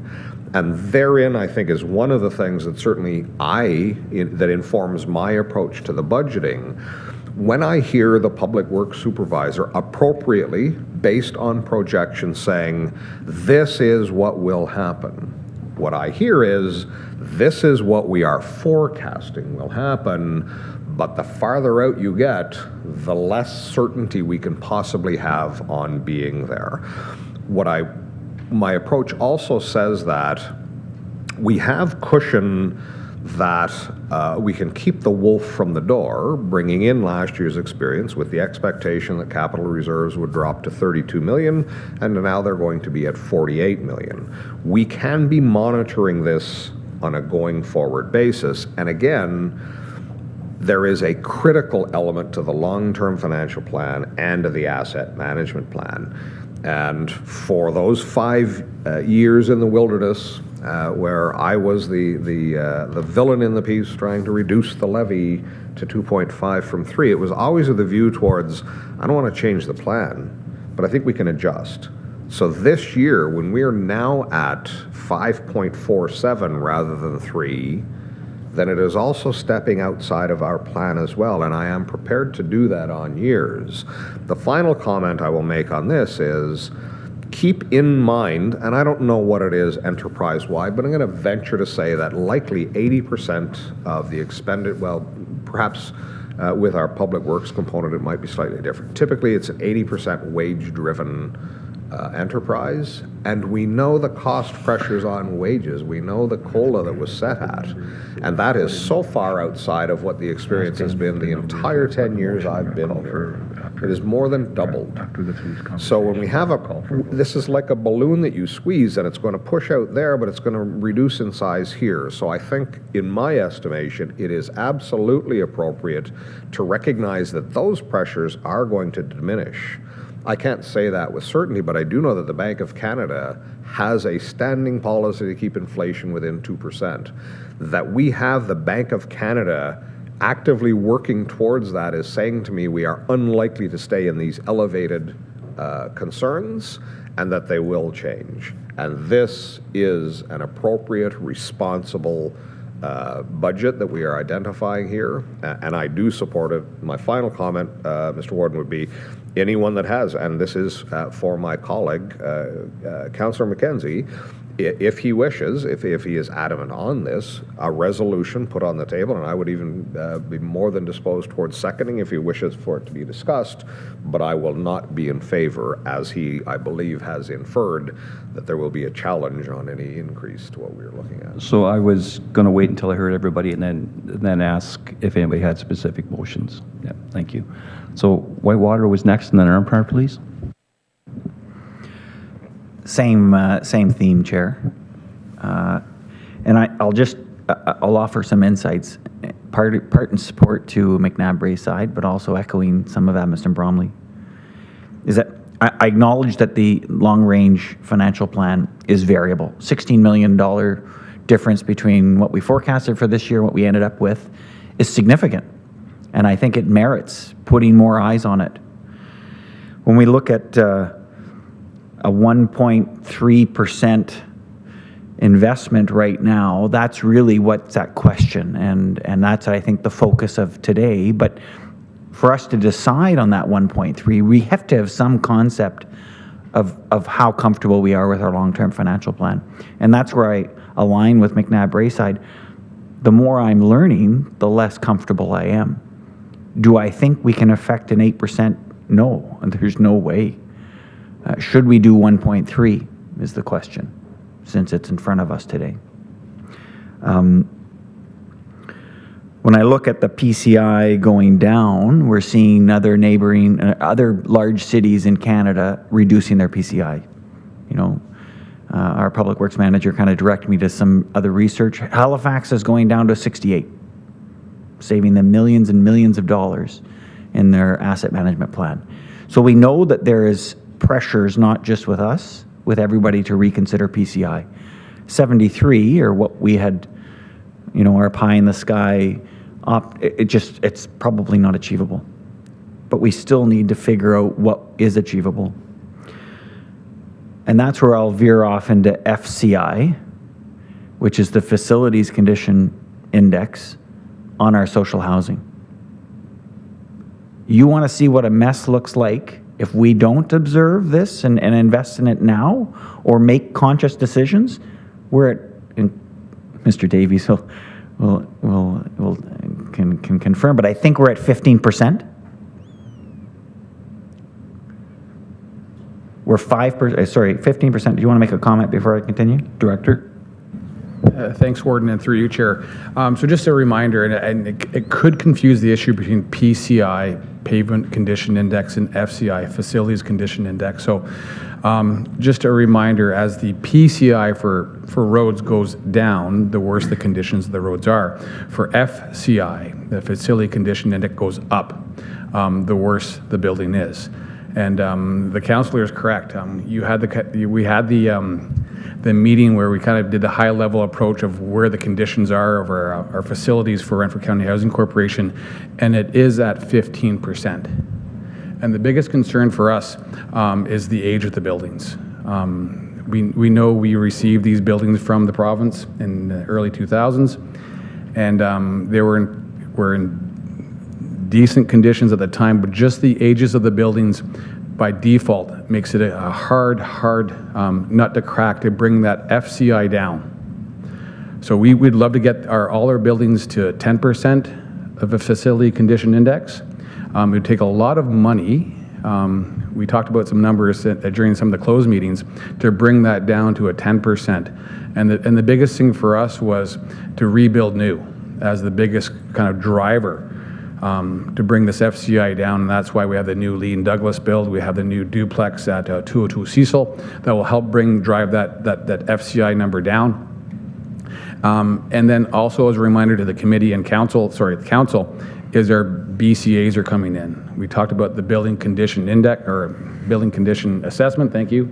And we're basing the FCI on an old BCA.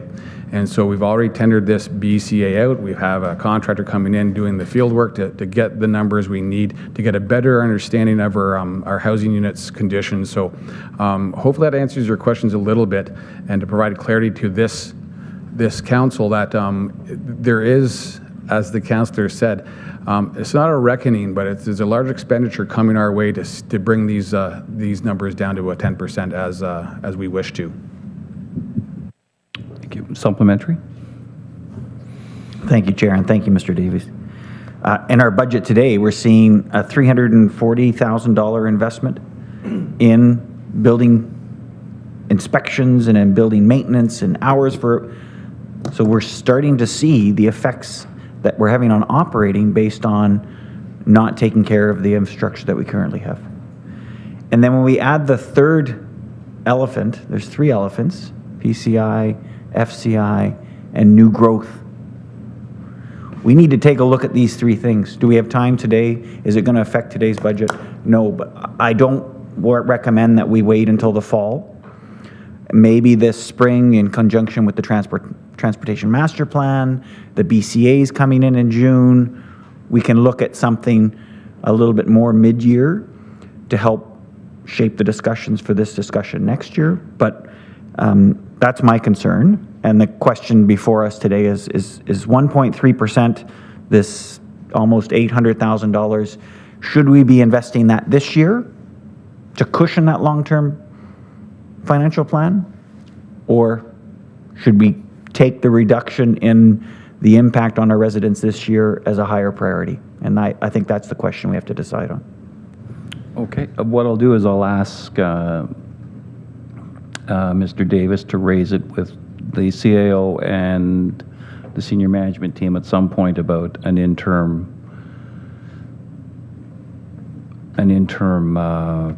summit, I guess, where we sit down and talk about BCA, FCI, and PCI, and the long-term impacts of those. Is that something I could ask you to do? Thank you. Yes, sir. So I'm going to try and get this out by whispering. I just want everyone to remember that in this chart is our upstaffing that we decided in this room for our paramedic service. On this levy, it is 3% less the 50% from the province for last year's investment of less than half the year. So I just want everyone to remember that of that 5.47, 3% on this page is something that we chose. So if you take that off, we're actually at 2.47. So I think that bears notice, because it's something that we consciously invested in. Thanks. Okay, thank you. And Arm Par, please. You were up next. Thank you, Warden. Hopefully under new, not so deep as the other conversations from members. Triggered from Addison probably was the wages that keep on going up for everyone. Under the council, a couple of years ago, we had a study, and it was determined that council was being underpaid. And we, over the next 4 years, will have our pay raised. Today, that said 4.79 for a cost of living.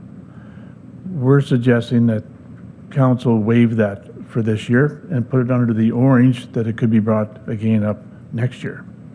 It's probably not a lot of money to be saved, but it shows to me and to my constituents anyways that I'm doing my share to try to keep the levy down. Thank you. So am I correct in assuming you're putting a motion forward suggesting that the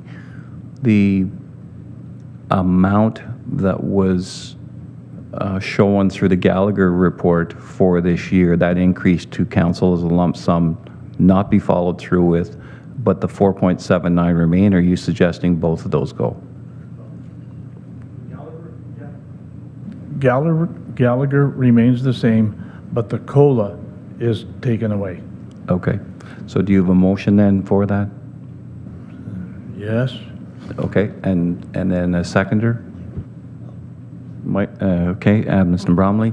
So discussion, so as I understand it, the motion would be to remove the COLA portion from council's remuneration in 2024. Okay. Yes, Warden. Thank you. And Mr. Bromley, please. Beg your pardon, Mr. Warden. So I just brought up in front of me the Finance and Administration portion salary council. So in 2023, the salary for well, actually I've overstated it. Just bear with me one moment. So last year, in 2023, the total salary for council was $273,745, and the COLA that we had discussed was 4.79, I believe. It's $13,000 is the value of not having the COLA applied to council salary. Yeah, and so with that, It's 18. yeah, it's 8. Yep. Yeah, so it's 18%. No, it's 18,000. Or sorry, $18,000. And so with that, it didn't affect the 5.47 because as the member from Amsden Bromley said about rounding errors, sometimes this is a rounding error. So is there any further discussion on it? So with, I'm sorry, Councillor, or member? Thank you very much, Mr. Warden. Having seconded, I think it is imperative that I am not in support of this. I understand the drive for this, and I understand that it certainly would signal, but it is, as we are dealing with retention and recruitment, I think the same thing exists in the political field. We are constantly discussing ways of how do we get more engagement from people to sit on lower tier councils, to sit on upper tier councils. And I think at the value that's returned here, it is at best a token, so I'm not in support of the resolution. Thank you. Member Township Greater Madawaska, please. Thank you, through you, Warden.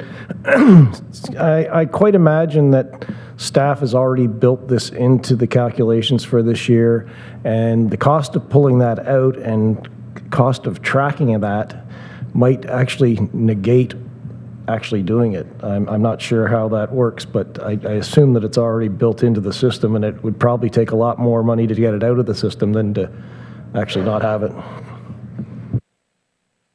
Okay, thank you. And is there any other offerings?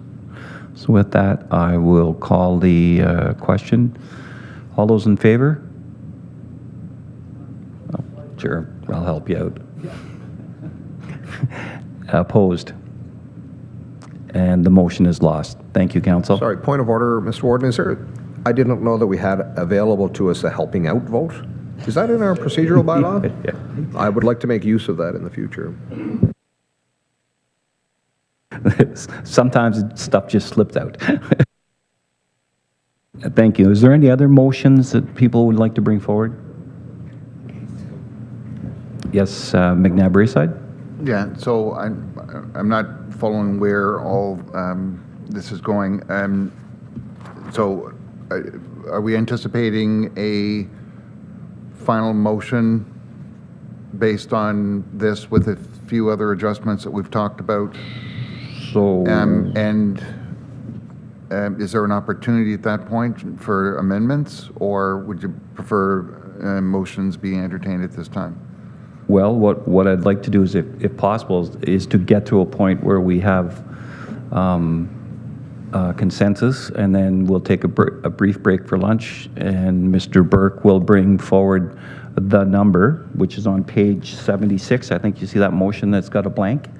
And then we'll vote on that. So the idea is to not have him produce a number, and then we spend another couple hours staying on that number. Okay. Okay, so with that, if there is a motion that we can try and sort through right now. So, yes, sir. Okay, so thank you. So I'd like to move that we, double negative here, so remove the reduction.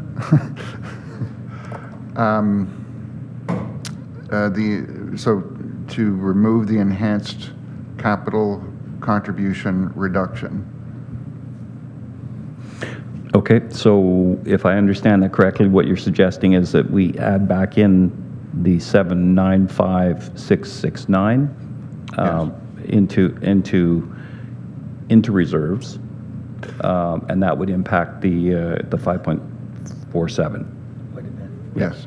Okay, so is there a seconder for that? Member from Amsden Bromley? And I see your fingers dancing. Connie, you've got all that? Okay, thank you. So with that, discussion, please. Okay, all those in favor? 1, 2, 3, 4, 5. That's 5. Opposed? 1, 2, 3, 4, 5, 6, 7. Yeah. 8, 9. Okay, so that motion has been defeated. Can I ask for a recorded vote at this point? Or, sorry, what's the term? Weighted, there we go. But okay, that's a recorded vote. Because we've already voted, or should I go ahead and go with recorded? You can do a recorded vote now, too. Okay, pardon me? You can do a recorded vote. We cannot do a... We can? Can. So he did say we can't. Okay. Says yes and Craig says yes. Okay, sorry, I just... It's tinny in here. Okay. So with that, are you ready for a recorded vote then, please? Does everybody understand what we're voting on? Okay, so what we're voting on is to remove these. Yeah. So remove it from this list and put it back into reserves. No. Yes? No. Because right now. Doubling it. We'll be on the left. Yeah, 3 wouldn't. So I believe the recommendation is that our suggested level 2 reduction for our enhanced reserve contribution, so a reduction of $800,000, not be proceeded with and it be returned into the budget and would increase the property tax levy.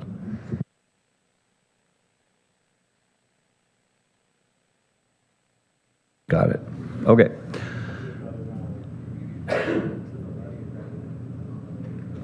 Okay, so just to be clear, everybody understands what's being suggested. Just I don't want any. No. Okay. Yep. So Proceeding with the reduction or in favor or against proceeding with the reduction?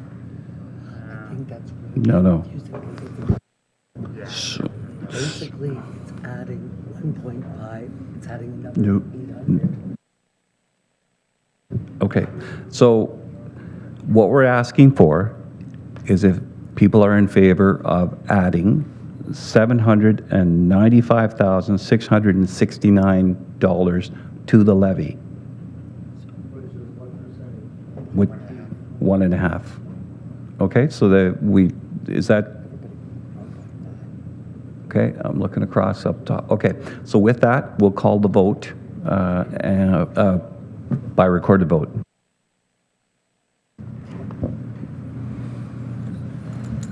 The mover of the recorded vote will go first. So Mark McKenzie. In favor?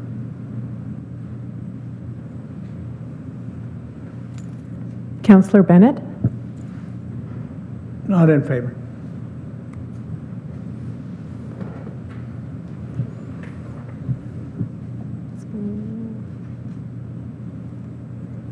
He was opposed, right?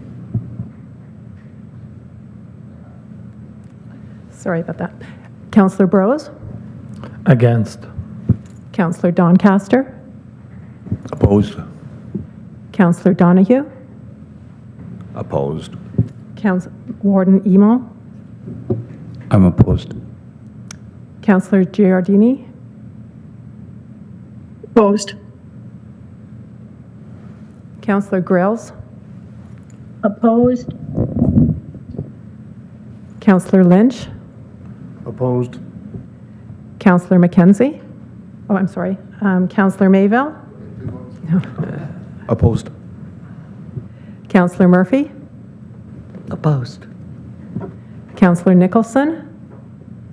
In favor. Councillor Service. In favor. Councillor Watt. In favor. Councillor Weir. In favor. And Councillor Wilmer. Opposed.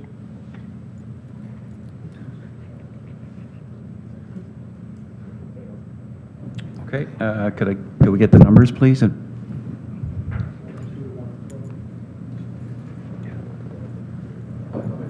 Sorry.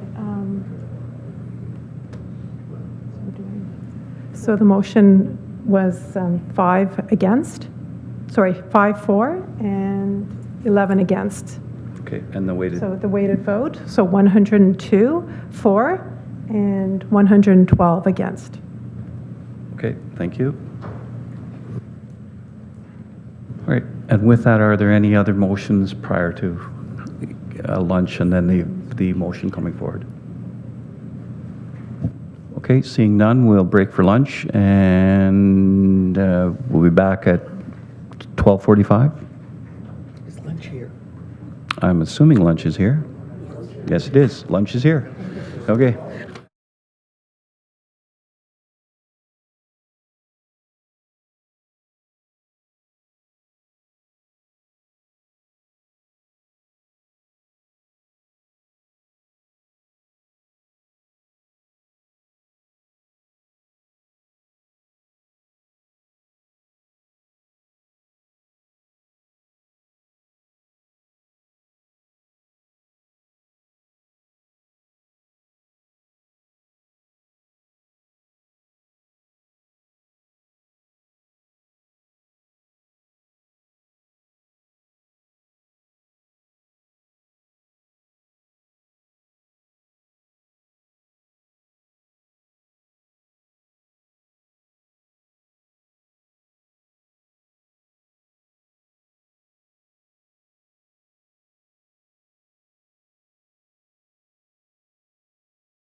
Good afternoon and welcome everybody back.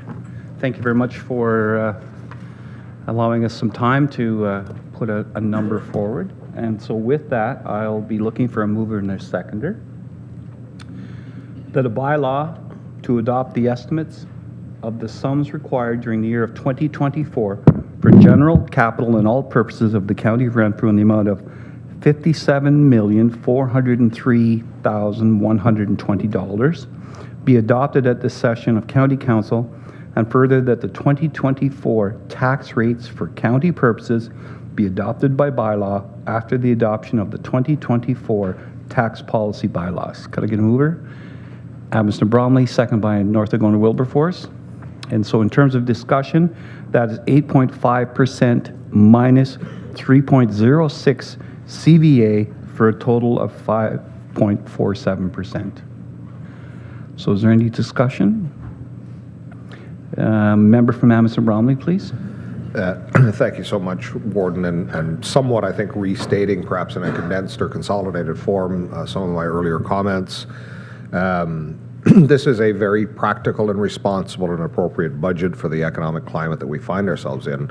As I'd indicated, beginning, I think, after substantial PILs, frankly, on Garrison Petawawa in 2015, substantially changed the trajectory of our then long-term financial plan. I have proceeded each year with a resolution, sometimes successful, sometimes unsuccessful, that there was room for us to reduce the levy. However, it was never with an intent of austerity shall be the guiding principle of the County of Renfrew. In this instance, we are now facing a very challenging fiscal environment, particularly in the municipal sector in Ontario, for all of the reasons that I previously stated. So in that regard, it is certainly outside yet of my comfort zone, but this still, as an example, is setting us on the path forward, and we are substantially over what the long-term financial plan target has been. But as we have adopted a levy that is under it, appropriate in each instance we have done so, in this instance it is also appropriate, and I recognize the fiscal challenges that all of our ratepayers have. We did, frankly, defer a substantial challenge last year when we continued to have a 2.5% levy, that is year over year for the ongoing residents as opposed to new growth. So in this instance, it is not that I am elated with the levy target that we have before us, with the levy amount that we have before us, but it is eminently responsible and doable, and we can continue to provide the services that our ratepayers need. Okay, thank you very much. And North Dakota Wilberforce, please. Thank you, Chair. I just want to say as well that this budget took the longest amount of time since I've been sitting at County Council, so there was certainly some very, very difficult discussions. But I do want to say thank you to all of the directors of the various committees for having to make some difficult choices as well and bringing forward a very practical budget. And I know there will have to be some adjustment in their departments to meet some of the targets that council is adopting or planning to adopt. And hopefully we can continue to deliver the excellent level of service that we certainly have been able to do over the last number of years. Thank you. Thank you. And member from Petawawa, please. Thank you, Warden and Chair. Yeah, I would like to echo that and thank all of the staff and all of the hard work that has gone into the last 2 days and the months leading up to get us to this point. It is a very responsible budget, and keeping in mind, and I'll echo what our Chair has said about the $1.6 million in paramedic services. So when people look at the 5.47% and feel any alarm, I just want them to know that $1.6 million of that was additional paramedic services here in the county to deal with the crises that we are facing in terms of mental health addiction and homelessness. Thank you. Thank you. And the member from Kilhoo, Haggerty Richards. Thank you, Chair. I'd also like to echo those same sentiments, and in particular, thank you to Daniel for his hard work. He presented the budget in a very formidable way that everyone could understand. Thank you. And with that, I will call the vote. All those in favor? Opposed? It's carried. Thank you very much, Council. And if, just as we're moving closer towards, do we have a confirmatory bylaw? Okay. It's in my folder, which I did bring one.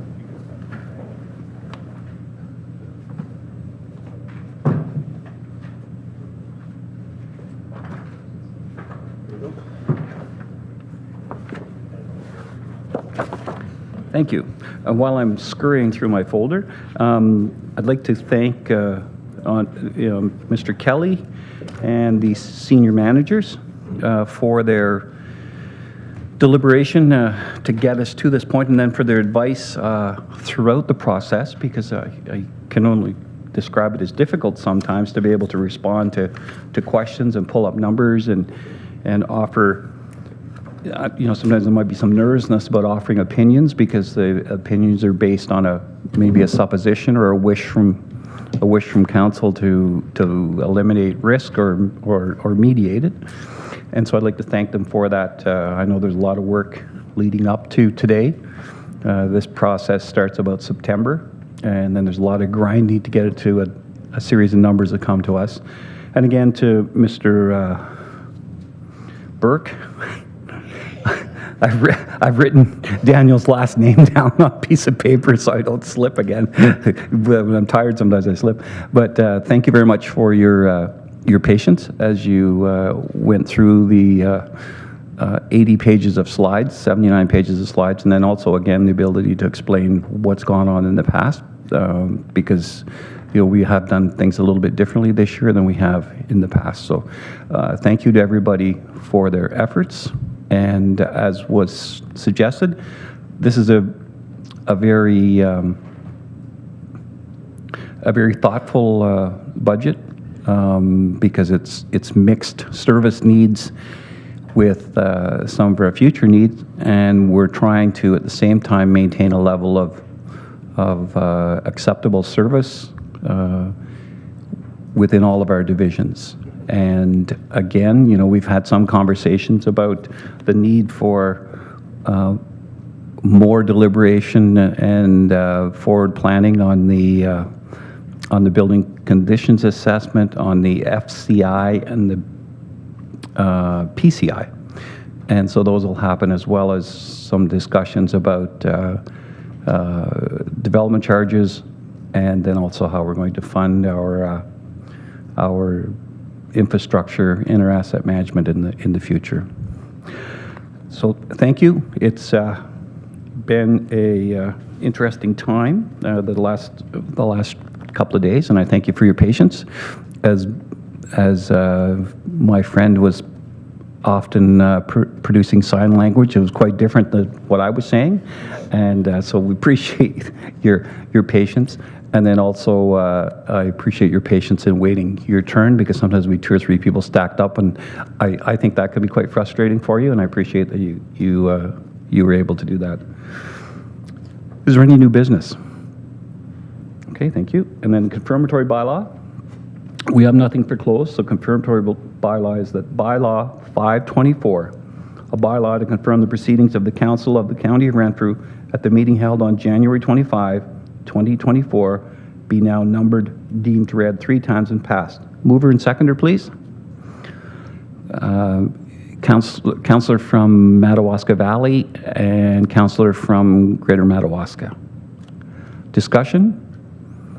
All those in favor? Opposed? None is carried. Thank you. And with that, I would have a motion to adjourn, please. And councillor from Head Clare Mariah and from Bonnechere Valley. Discussion? All those in favor? Thank you very much.